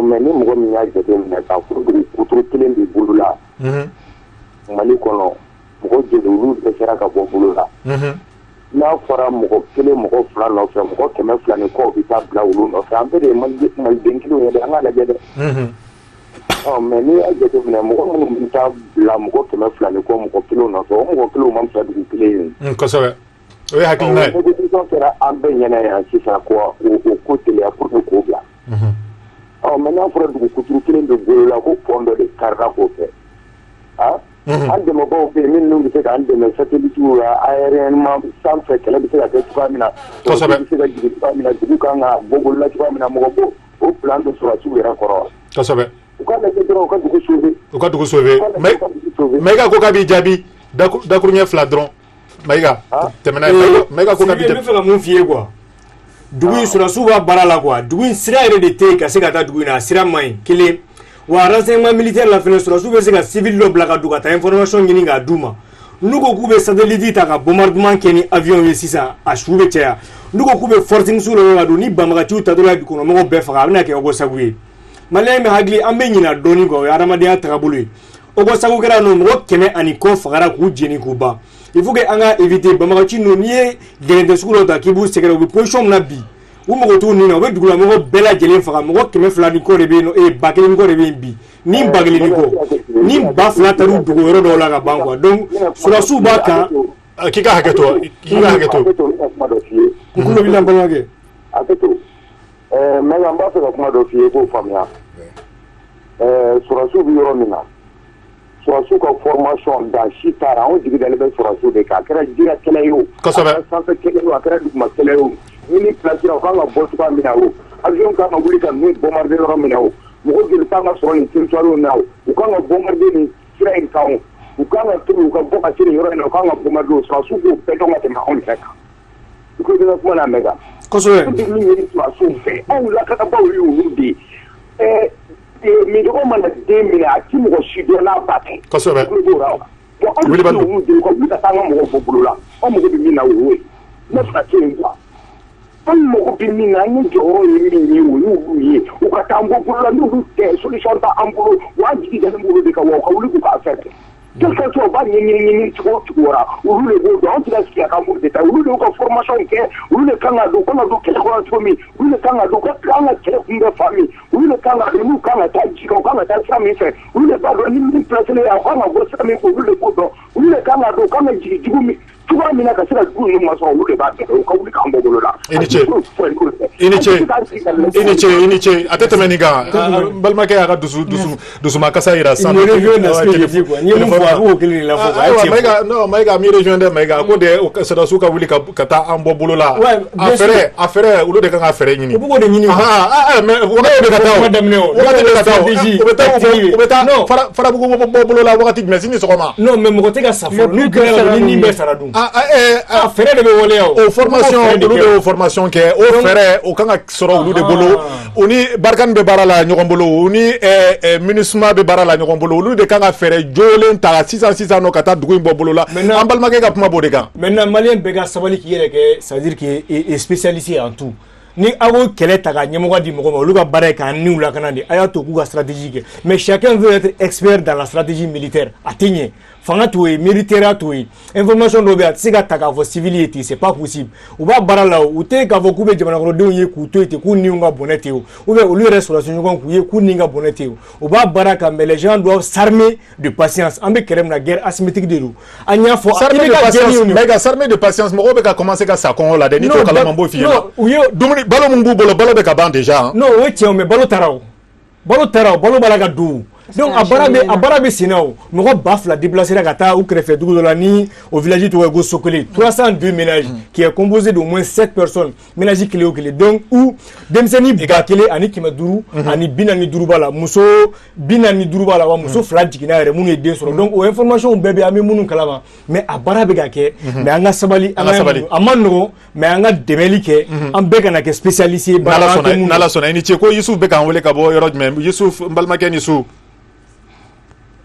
Mbalmakɛ Yusuf i bisimila n balimakɛ Yusuf allo oui allo Yusuf an tulo b'i la i bisimila allo Oui, allô Youssouf, entre le bila. Ah, Amina fo Youssouf Kalima intin kosobede. Awa, amba la je ka mo wore ta sa réalisateur be ka font le ko mo wore be lin. Awo, ale to na jamu.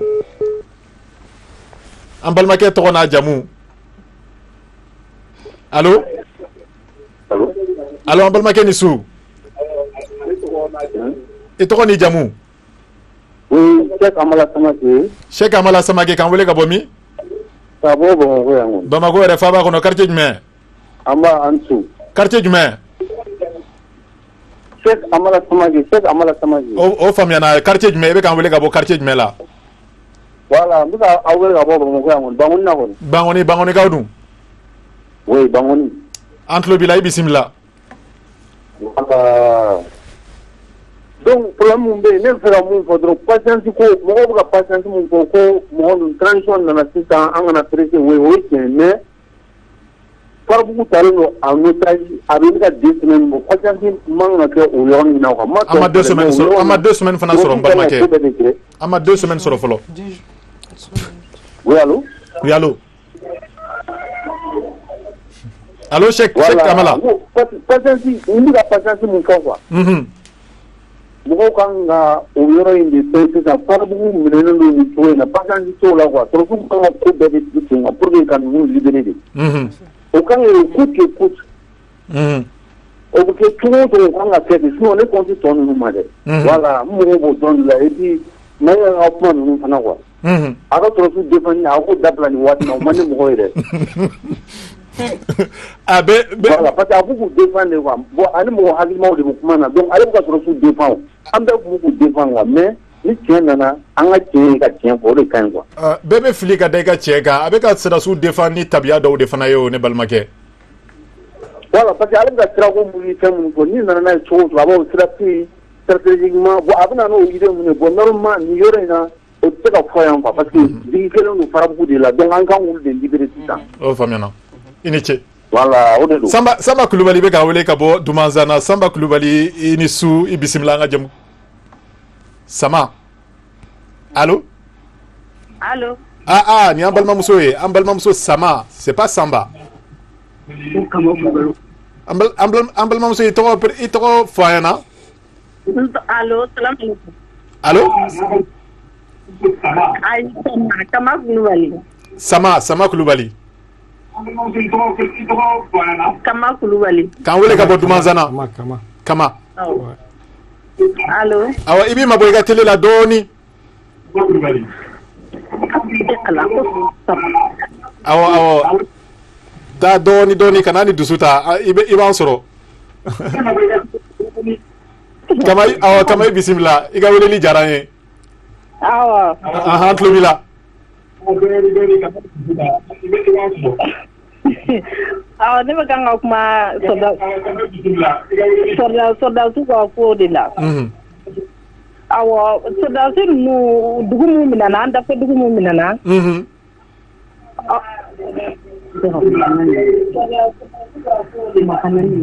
An dafɛ dugu min minɛna. Donc o ko sɔrdasiw sigira nin wagati min kɔnɔna na a ko o de la ko dugu minɛna kelen ko kuma olu a ko kɛra cogo di. Dugu in tɛ se ka minɛ ten k'a sɔrɔ nin tɛ 2 mois kɔnɔ o a tɛ se ka kɛ u bɛ préparation kɛ de yanni nin ko ninnu ka sigi sen na. N'olu sigira sen na de o kɔnɔna na olu ye préparation kɛ après dugu bɛ minɛ. An ka sɔrɔsiw bi baara la o bɛ dɔ la o. Bari ko bɛɛ bɛ taa dɔɔnin de o bɛ kan ka fɔ cogo min na fo ka girin ka da komi n balimakɛ tun bɛ kan k'a fɔ cogo min na. Mayiga bɛ kan k'a fɔ cogo min na n'u girinna ka dɔw kan cogo dɔ la dɔrɔn a bɛ kɛ tiɲɛli ye. Kosɛbɛ.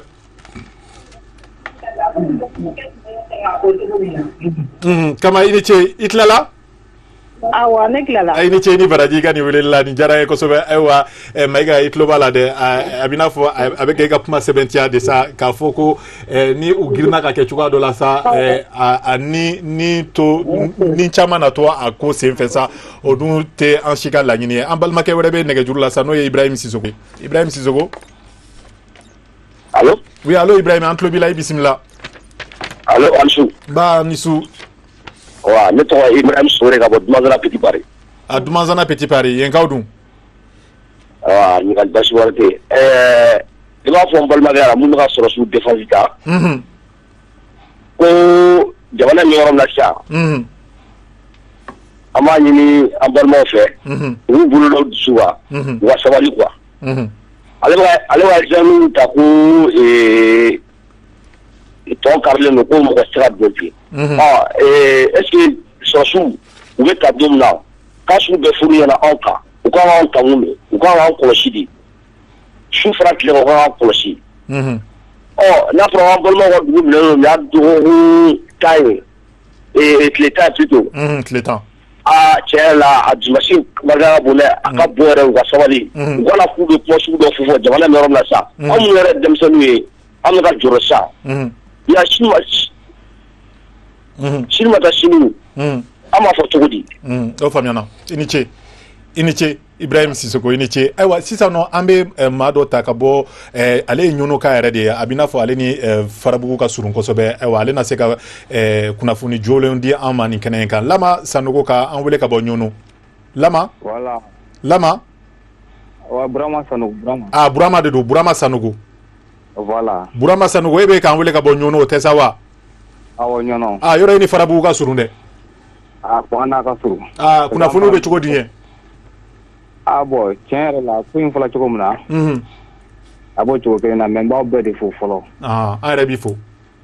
Voilà mais Mayiga y'a fɔ cogo min na ko in b'o cogoya yɛrɛ de la parce que ni pɔn tiɲɛna sisan ni sɔrɔsi ko k'u bɛ girin ka don yen nɔ yɔrɔ in bɛɛ de ye kungo ye.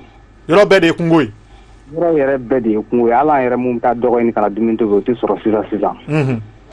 An bɛ charbon de san k'an ka tobili kɛ bon burusi kɔnɔ mɔgɔ dun ma deli charbon tobilikɛ la. Fan bɛɛ dogora jadisi bɛ se ka t'i don an ka kungo in fan dɔ la i bɛ se ka kalo kelen kɛ mɔgɔ yɛrɛ t'i ye bon sɔrɔsiw yɛrɛ mobili tɛ se ka taa kungo kɔnɔna yɛrɛ la. Suala sira yɛrɛ de ma maɲi sira yɛrɛ de tɛ se ka boli mobili la kuma tɛ k'a fɔ ko sɔrɔsiw bɛ se ka mobili boli ka taa mobili min b'u bolo mobili tɛ se ka taa yɔrɔ nin na yɛrɛ.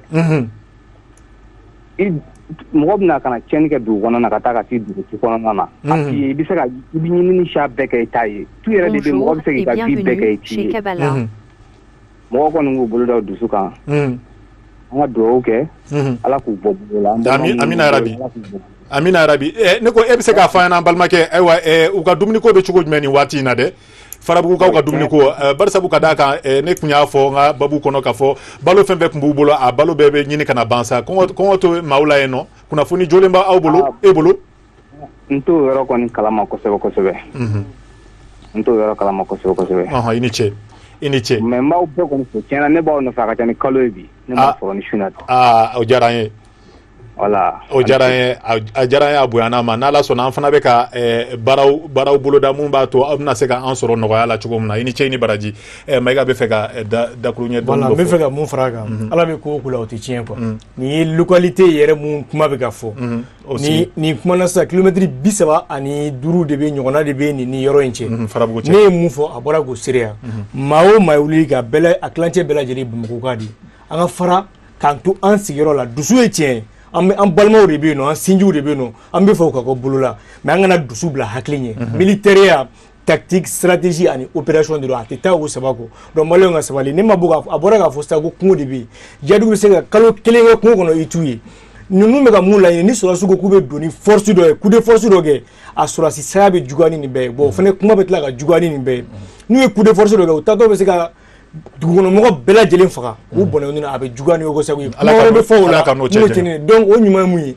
an ka sɔrɔsiw dɛmɛ communication na sɔrɔsiw dɛmɛni bɛ ka lagosi mun se ne yɛrɛ kelen ma Ala de b'a dɔn mais sɔrɔsiw dɛmɛni kɔrɔ tɛ k'u bɛ fɛn di yan ou bien ko n bɛ fɛn ɲini u fɛ non o tɛ Mali ko don. I ka kumaw lasera ayiwa Umar Ayidara bɛ k'an wele ka bɔ min ne balimakɛ Umar Ayidara i ni su. Salam ka bɔ min. Jalakɔrɔji Umar Ayidara i bisimila ɲininkali dɔ b'i bolo k'a sɛmɛ an ka maa welelenw na. An bɛ foli k'aw ye k'u tila o la. A ka wuli jɔn na a ka cɛsiri la. I ni ce o diyara an ye. A n'a ka cɛsiri la bɛɛ lajɛlen.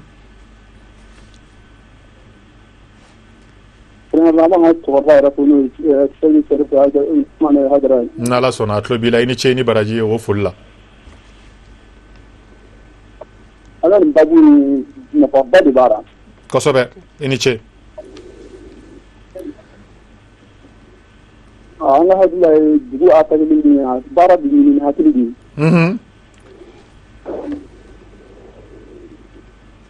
ko ko n'a nana dugu ti bila hakili ye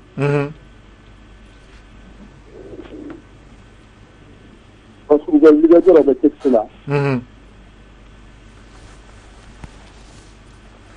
donc de bɛɛ de bɛ se ka faamu ka ni fara ɲɔgɔn kɛ foyi ti taa ɲɛ kosɛbɛ an y'a kɛ ɲɔgɔn zen minɛ de n'an ma ɲɔgɔn bolo minɛ ka ɲɔgɔn zen bila foyi ti taa fɛ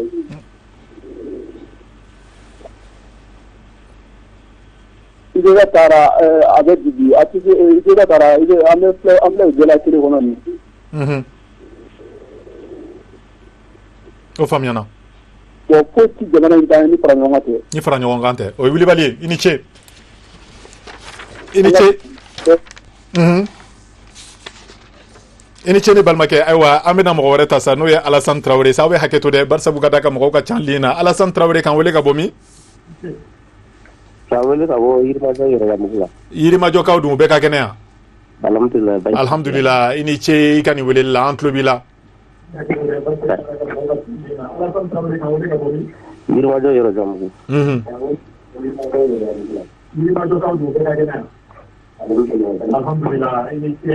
i bɛ se k'i mabɔ télé la dɔɔni ne balimakɛ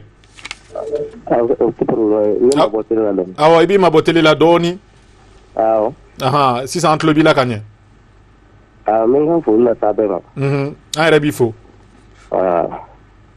n bɛ kuma Mayiga fɛ dɔɔni Mayiga Mayiga kelen an ka limanaw su in na Mayiga kelen t'an ka maa welelen ye dɛ maa welelen 4 de b'an bolo yan nɔ an b'o bɛɛ dɔn mais komi ale ka kuma ye sɔrɔso ka faveur ye an bɛ kuma ale côté de la ka taa a tulo b'i la ale bɛna min fɔ sɔrɔso ka côté la awɔ a tulo b'i la o ka d'an bɛɛ mais an mago b'a la komi dugu datugulen don solution bɛ ɲini cogo o cogo k'u bɔ bolo la a k'o ɲɛɲini mais ale bɛ kuma fɔ tiɲɛ don dɛ mais an t'o ye an ɲɛ bɛ min na dɔrɔn dugu ka se ka bɔ bolo la kosɛbɛ o le ye ne ka solution ye ok a b'i jaabi teliya la n'ala sɔnna dugu bɛ bɔ bolo la inshallah n'ala ka jɛ sɔrɔsiw b'a baara la wa ko mɔgɔw bɛ yen fɛnɛ minnu bɛ terrain kan déjà minnu b'a baara la nka o kuma ka bɔ ne da o cɛman ye ne da ne tɛna se ka n da don o kuma la mais n'ala sɔnna an balima minnu bɛ yen o bɛna libérer inshallah an ka di ala ma i ni ce ni baraji ne balimakɛ ayiwa an bɛ maa wɛrɛ ta sa ka bɔ Segu sa an balimakɛ wɛrɛ bɛ k'an wele ka bɔ Segu i tɔgɔ ni jamu allo oui allo balimakɛ nba ni su i tɔgɔ ni jamu ne balimakɛ karamɔgɔ Sugure karamɔgɔ Sugure k'an wele ka bɔ Segu bakaw wele ka bɔ Segu Segukaw dun baasi foyi tɛ yan Farabugu b'a aw de ka mara kɔnɔ dɛ awɔ karamɔgɔ Sugure voilà a ko bɛ cogoya jumɛn la baasi foyi tɛ yan kosɛbɛ kunnafoni jɔlen b'aw bolo yen nɔ bon n ko kunnafoni jɔlen b'aw bolo nin waati in na Farabugu kan bon an kɔni an bɛ yan nɔ an bɛɛ de bɛ ka jɔrɔ n'a ye voilà parce que nin y'an bɛɛ lajɛlen kungo de ye mais Mayiga ye min fɔ an b'i ko in filɛ ni hakili voilà parce que a y'a fɔ cogo min na ni fɛn o fɛn nana an bɛ baara kɛ ni hakili ye n'ala sɔnna ma n'an ye ko in kɛ ni hakili ye a bɛ nɔgɔya k'a sɔrɔ gɛlɛya ma bɔ a la voilà bon an b'a ɲini bɛɛ fɛ mɔgɔ an ka minnu b'an dusu kɔnɔna a ma nɔgɔn n'ala sɔnna an b'o fo dantɛ foli min na ko mɔgɔ ka kɛ nin na n'ala sɔnna i ni ce i ni baraji an bɛ Segukaw bɛɛ lajɛlen fo kuma surunyana a diyara an ye a bonyana ma n'o bɔra yen nɔ an bɛ Mahamadu Sangare fana bisimila an ka jɛmukan in kɛnɛ kan Mahamadu Sangare k'an wele ka bɔ fo min k'an wele ka bɔ Bangɔni plateau la Bangɔnikaw dun tɔɔrɔ su si la alhamdulillah an tulo b'i la i bisimila Ok, a bɛ ka foli don. O diyara n ye. N b'a dɔn a bɛ sigi ye jamana ko ye Ala ka kɛ hɛrɛ ka d'an bɛɛ ma. Ami, ami. D'accord. Bon, ne ka kuma bɛ taa toujours Maïga fana kan. K'a ka bolo da dusu la parce que mɔgɔ ka faamuyali tɛ kelen ye. Ko jama fana ka hakɛ to ko bi ma sɔrɔsiw bila ka sa ko film tourné tɛ ko mun sara a ka hakɛ to depuis temps de ATT la ka na Alpha la k'u ma wuli bi ka taa kɛlɛ kɛ. Donc n'o mɔgɔ kelenw de wulila ka na an bɛ se ka fɔ k'u ka don film tourné tɛ aramu tɛ commando tɛ k'u ka sabali maliyɛnw ka sabali an ka bolo da an dusu la. Donc an ka mɔgɔ kelenw de don an ka sabali kɛlɛ bɛ cogo min na anw t'a ɲɛdɔn anw ta ye filɛli de y'a ko la a ka d'an bɛɛ u ka libéré maintenant ni sɔrɔsiw fana nana sara dɔw somɔgɔw de sara. Donc an ka hakɛ to ɲɔgɔn ye an ka mun ɲɔgɔn kɔrɔ maliko don. Fɛn fɛn bɛ yen muso 2 bɛ yen cɛ 2 bɛ yen aw mun yɛrɛ bɛ yen a bɛɛ ta ye maliko ye. Kosɛbɛ. Salamualeykum o ne ka foli ye. I ni ce i ni baraji kuma surunya n'a ɲɛna fana a kan bɛ bangonikaw bɛɛ lajɛlen fo n'o bɔra yen nɔ an bɛ tarawelekɛ dɔ fana ta sa ale bɛ k'an wele ka bɔ min balimakɛ ni su. Balimakɛ ni su. Balimakɛ ni su. I tɔgɔ sinon jamu kɔni o dɔnnen don sa o. Ne tɔgɔ Jose Tarawele ka bɔ Bakaribugu. Jose. Awɔ.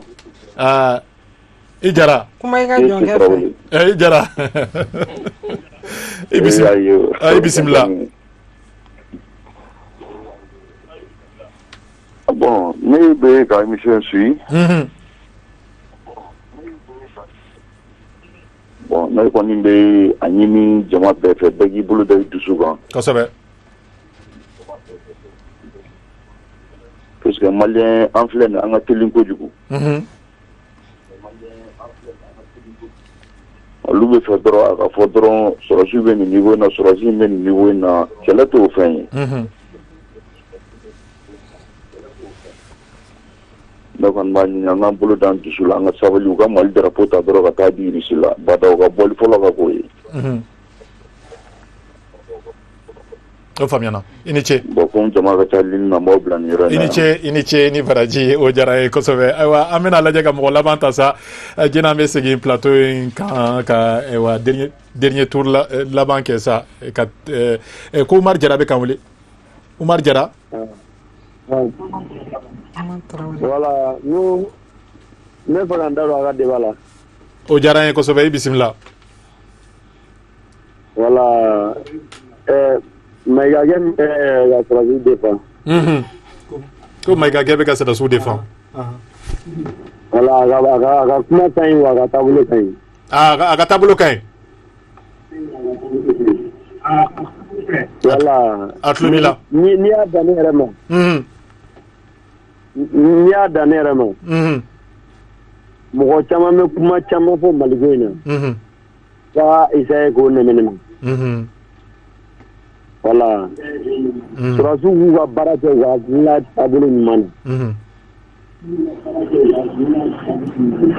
Voilà. N kɔni n bɛ foli belebeleba lase Maïga ma kosɛbɛ kosɛbɛ a ka nin kuma in na. O faamuyana a tulo b'i la i ni ce i ni baraji. I ni ce i ni baraji. Ayiwa an ka réalisateur kɛ ba sa an ka réalisateur kɛ ba 2 n'o ye Mohamed Keita o ni Adama S Kulubali ye sa ayiwa maa laban bɛ na walima an ka a ko an ka tɛmɛ n'a ye plateau kan ayiwa an bɛ ayiwa k'an ka maa laban ta sa an ka maa laban ta an balimamuso don walima an balimakɛ don allo an balimakɛ ni su. Ouais, Moussa Sogoba, Sikaso. Moussa Sogoba. Sikaso kaw dun? Ouais. O bɛɛ ka kɛnɛ? Batou est en air. Alhamdulillah, an tulo b'i la i bisimila. Ouais, a ka baro nin a diyara n ye.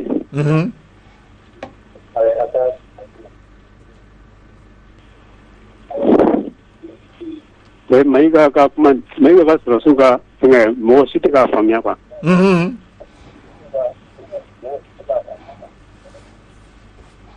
ka sɔrɔsiw bɛ baara la a tɛ ka ɲɛfɔ bɛɛ ɲɛna o cogo la.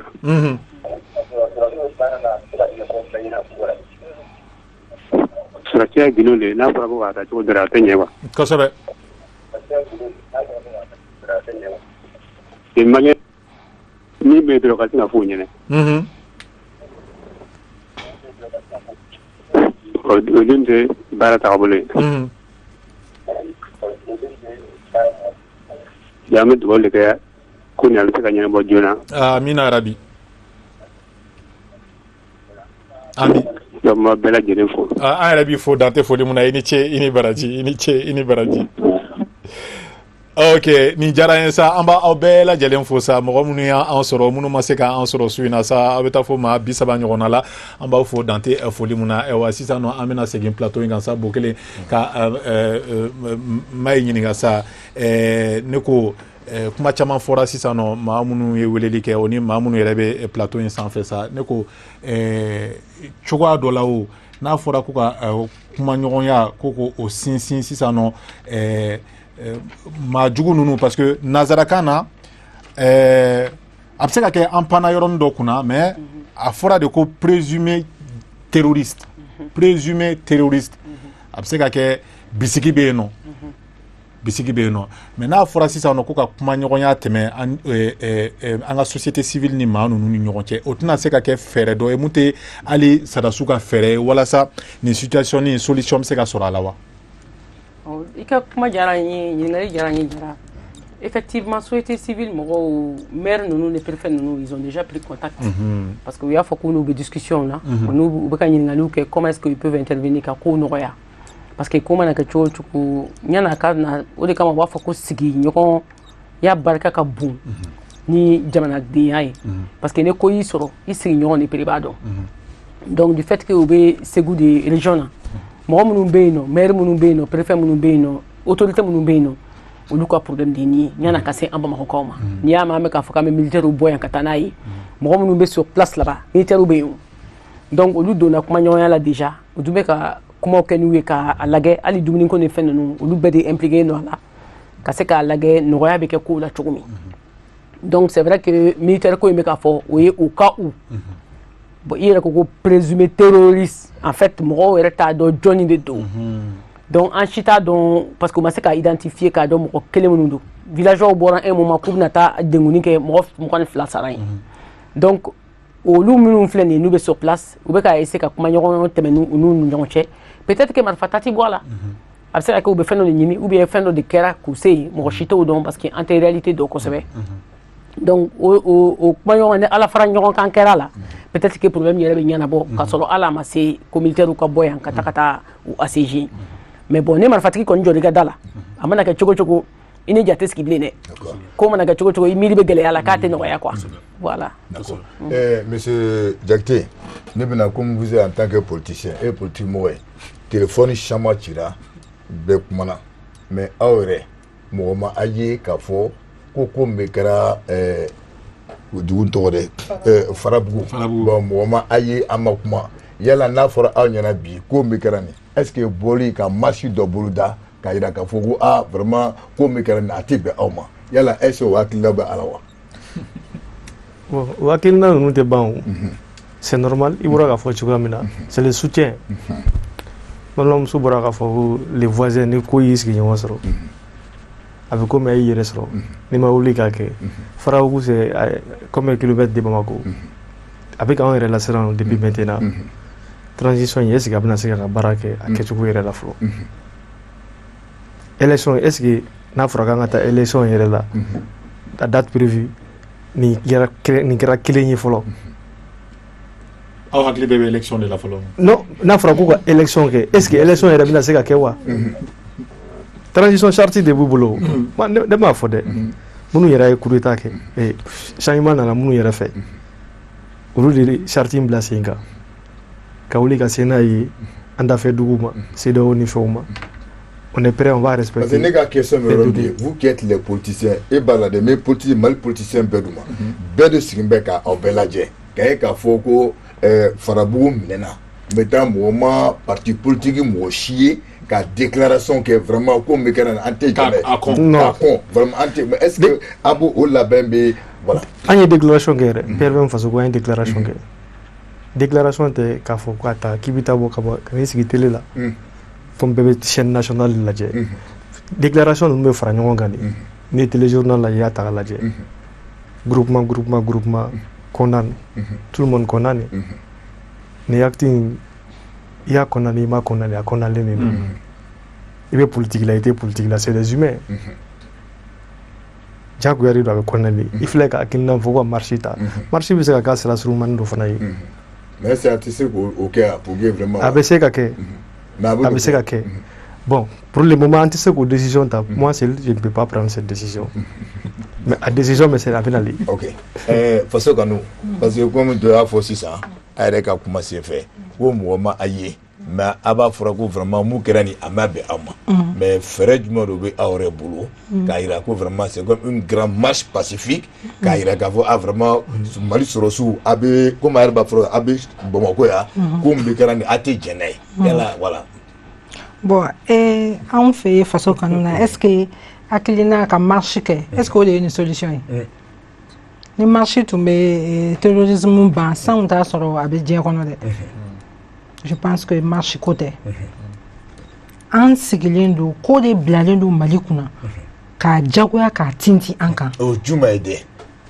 jongula ka lettre kanani serval ni munissement et autres en son temps en yafo mali mago be matériel là mais en mago ti mago là mago ba mbulu suffisamment c'est vrai on peut dire que il y a eu de la corruption au niveau de l'armée mais quand cela ne tient des vaillants soldats sont dans notre armée ils peuvent libérer le pays. Oh, il y a femme. Fait, tu es joli, boba, ambolo, anga, finiti la kau yoro. Ambado ulubese ka anga jamana bwala. Amogo foite die mogo kana anseje kuna na ndeme. Umana andeme. Ebe kuma do fora on va kinya. Ne question pour igo ya ta fo jongu nama. Ko électrique ni. Madame nangambi si ko ko fessa. Et puis tactique ni. Voilà ni nous fana kuma nawo. Amwe wati masoro sans kuma so libérer la mena et puis tactique qu'on fait awo et puis tactique John et puis tactique sans kuma so libérer la mena et puis tactique et attends anti c'est qu'à libérer comment vous allez comprendre que en libérer la rabo mopti en gawoteme katomok tout teme kana en jokidal pourquoi 4 ans combien d'années anti teme 4 ans anti c'est que kidal madame au débat qu'on comme il y a depuis jonguna do ça ne kuma famba basikuna bon mina fanga maiga oui j'ai compris que tu es un très bon avocat. Voilà, un très bon avocat. Il y a un avocat qui a fait. Mais il y a un kono. Jara mbe profiter kaira. Mali Sorosia, Bunodo. Vraiment, kaye kavoko, faut mieux téléphone chi. Kaye kavoko au Bekmana. Mais chamabe bomoko ya. Auto Sorosia, auta aton. Mbe plateau sans fait, mais jachigara.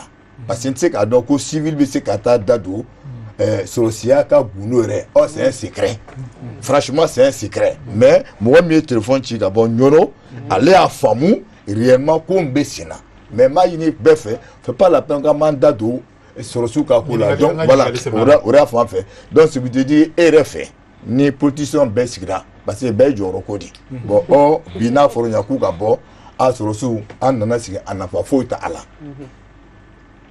il y a conclusion du mai yoro mudi la fin te kon donc ñeni nga kuma ndamne mais la ligne la blala ka ligne wo fe wole ligue ka bela jelen fo ni kuma jatem ne yira fo munu be terrain ka yoro inay oluga kuma u ya fo ka prépilate ka sabale ñini mo fe ñi mu fo ka to siraka e mo fo ba fenêtre ne mu fo siraka donc c'est pour dire que concrètement sécurité charte du Moubara Diakité a fait charte a été établie par les militaires.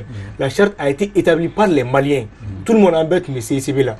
Au charte il est axi Buffalo José Buffalo ko Allah kana sabati jamana kono. Hakila o bara de gake. Ni dugu tagira chugamna tanto. Angana dusu bla hakli Sorosia hakila ambe beruka. Feredo hakli do. Sero de bala munu mebo parce que Mali superficie 1 241 238 km². L'amelga on a gagné au Yorofo Nazarakana quoi. Million kele ani koridu. Sur la simu mambulo amachan. Mine mububulo amachan. Équipement mambulo amachan. Antese ka wuli klegle ni fenkera ironi geleneron ka donku ka foko ka keni dusi. Munu ba ke amba don sunata shudo mais bibi na merom na anga hakli ke ka barake. Ne be bo information kala ma chugodi.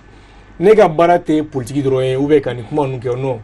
Nega bara a semaine min toko koro sisan ñini gala di donc nega ñini ne be fen chama lase uma sura suga defani bité aka tani mbese ga fo 100 bi yin 100 na ne be o kele la yasa gase go deme mais ni événement mun na na di mo yin doni ay parce que mba kuma ke ko donc vraiment awnitié mais ga fo maléo ñina halisa uga sabali stratégie militaire uga to militaire uga ke Facebook ka kuma munu be fo Facebook ka moko te sirako ni fon kuma fore ulube politique moko kele la c'est à dire que c'est des journalistes alimentaires payés par des hommes politiques pour y avoir sous dénigrer en bo ko nga tandu entre guillemets les journalistes alimentaires entre guillemets voilà le dans fra de ñi ngali mu sema ambalma musula mino ñi ngali kelen de sema ifana la ewa ambe a jatemine ka fo ko ewa akoy manoro ambe koni dusukun kamindendo ka fo farabu menenendo akoma manoro ewa niko kibetu bobolo la tuka do la fana sra do fana fe a kololo barkat na bunya e ka kuma boro kan maamunu yeweleli ke lu fana ka kuma boro kan nga 600 no chowa wore la ka fere wore ta mun be se ka to kuma nyogonya be se ani disi nunu che ne ko est-ce que sera sunu asimina ka che donc kelembe ka o sera labla abara damne na ka labla c'est déjà en cours abara be ka ke déjà mais fembe fena amakani kan sigi publiquement ko fo par exemple misali la ngene go sa ngo asimi re ka mo be dugu kono déjà en tant que civil yoro ngino fo sisa be se ka wuli ka to tigi nyini mo ko kura donner a be se ka na ni chena tigi be se ka mne ka bonani na stratégie be se ka échouer donc oui misali ay mu fo donc abara be sina déjà ne ko suku bana ke dien fo on fa négociation ne va pas donc en négociation be sina wa nala sona fene o be la fier comité de bons office exactement c'est déjà en cours mais ka fo ko ka constituer kata mo ta sab mago ka équipe siki ko ke hotel état ka jamana ka la siki demunu be olubi abara la déjà maire yere be no déjà o be abara la sur roman jane sur be à 15 km seulement à Djabali donc o be no abara be sina déjà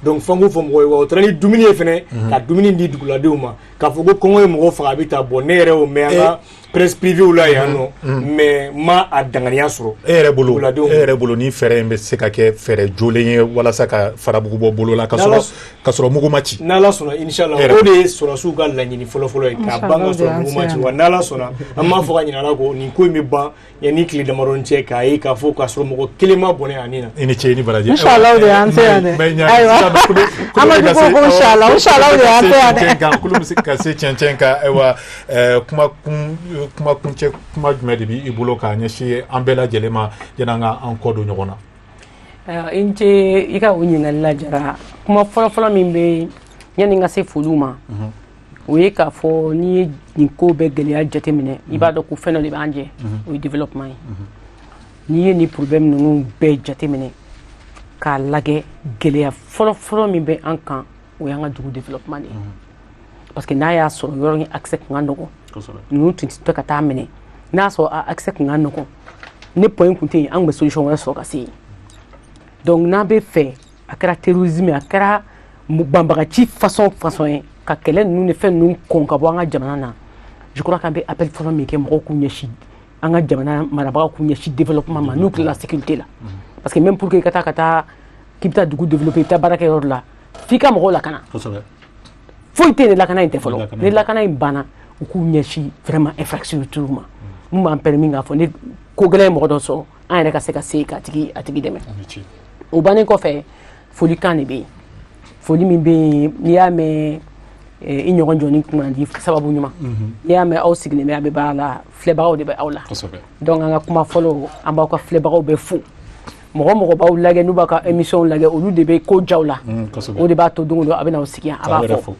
ali bi ni ya yi fana ka fa o be sikia do de fana ka wardo ala donc amba aka alimam ba fana fo ngala sona mo ya sese na wula ka se plateau sans faire kanune du ko be kanuni ayan wele anya kan wele lamene ni ay ayan wele kanuni du an fana y'a lamɛn o kanu kelen ni sababu jamana ko fana don jamana ko fana b'a la o bɛɛ kanu de jamana yɛrɛ sigilen bɛ kanu de kan donc an bɛ dugawu kɛ hali bi ala k'o tɔgɔtɔ ala k'an bɛɛ kisi k'an tanga ala k'an lakana mɔgɔ mɔgɔ sera an regroupement fɛn fɛn bɛ yen nɔ jamanaden fɛn fɛn bɔn naani na an bɛ dugawu kɛ ala ka hinɛ u bɛɛ la ala k'u da yɔrɔ suma vraiment aw bɛɛ ni ce aw ni baraji ala k'aw bolo mɛn aw ka baara la amina yɛrɛ b'i yɛrɛ ka weleli jaabi la Nabou Traoré ayiwa kulun bɛ ka se cɛncɛn kan sa ŋaniya laban jumɛn de bɛ e bolo k'a ɲɛsin maliyɛn den bɛɛ lajɛlen ma ko n ka to k'a fɔ bamanankan na o de fɔra dɛ i bɛ fɛ k'i ka fasoden ɲumanya sɛbɛntiya k'i ka an ka todunkan fɔ o de fɔra faso kanu dutu foyi tɛ ne ka bamananya la ne yɛrɛ Traoré venant de Ségou dutu foyi t'a la k'a fɔ Amadou Djikoro Ngama ayi non n'an bila la compétition na i bɛna ye kombi i bati ne bɛ foli de kɛ ka waleɲuman dɔn kɛ k'aw barika da le fait que aw kɛlen don ka ni fɛn ninnu dayɛlɛ k'a fɔ malidenw ka nɔ ka n'u hakilina fɔ an ka na hakilina falen vraiment o ye hakilina ɲuman de ye an b'aw fo ka aw barika da o la mais ne bɛ bɔ kuma la yɔrɔ min ye k'a fɔ Soumaïla Cissé libéré la sisan Sophie Petroné anw yɛrɛ y'a ka livre bɔ ne fa de ye a ka livre bɔ Sophie Petroné n b'a dɔn kosɛbɛ o buku bilali diyara n ye mais an ka préfet minnu bɛ yen transition mɔgɔw ni CNSP mɔgɔw an ka tɛmɛ o kan anw ye éditeur ye la ruche de ye a ka livre bɔ mais an bɛ fɛ an ka préfet minnu bɛ yen ani sɔrdasi minnu bɛ yen n'olu fana sera ka libérer yan transition ka ban o bɛ diya an ye kosɛbɛ o ye ne ka mot de la fin ye. I ni ce i ni baraji ayiwa Jakitekɛ an ma ɲɛsin e fana ma sa a bɔra k'a fɔ a ka babu kɔnɔ an da ma maga la sa bari sabu ka da k'a kun t'an ka thème kɔnɔ an y'a ye k'a fɔ dɔgɔkun in fana la maaw fana bɔra k'u ka dusumakasa yira k'a jira k'a fɔ ko ayiwa Soumaïla ye maliyɛn a bila la sa nka maliyɛn wɛrɛw fana bɛ bolo la halisa de minnu ye préfet ni sarasukɔrɔ ye minnu ma bila halisa o na se ka kɛ ka kuma laban ye. Wow, c'est normal. Ni y'a jateminɛ k'a lajɛ Soumaïla c'est l'un des leaders politiques du Mali. Soumaïla ye Mali image dɔ ye. Je ne suis pas de l'URD, mais je sais quand même que jamana jɔko la la vie de Soumaïla Cissé compte beaucoup. Mɔgɔ 200 ni mɔgɔ b'a fɔ 200 ni kɔ libérer la Soumaïla kelen kosɔn. Si ça amène la paix au Mali, si ça amène la paix au Mali, ça vaut le coup. Parce que anga tabiya yɛrɛ b'a fɔ que l'intégrité physique de la personne est sacrée. On ne doit pas toucher à l'autre. Ni Soumaïla Cissé bila la nin cogoya la peut-être que ko wɛrɛ de nana ni nin ko ninnu ye mɔgɔw b'a bila ka taa n'o ye maliyɛn bɛɛ k'i bolo da i dusu kan. Guerre in Amadou Toumani Touré y'a fɔ ko marifa kɛlɛ tɛ ko hakilina kɛlɛ don nin yɔrɔ la n bɛ Mayi ka rejoindre n'o yɔrɔ la hakilina kɛlɛ don ATT wulila jusqu'à présent a fagali kelen bɛ sen na an k'an bolo da an dusu kan négociation bɛ se ka ko bɛɛ ban téléspectateur fɛn fɛn ye téléphone ci an yɛrɛ y'a jateminɛ k'a fɔ Mayiga ka intervention yɔrɔ u da ma don la composition du CNT comment est-ce que CNT ko jɔlen don pourquoi bɛɛ ka préoccupation taara farabugu de kɛlɛ de kan c'est-à-dire que l'autorité de la transition doit faire le tout maliyɛnw bɛ k'u suivre de près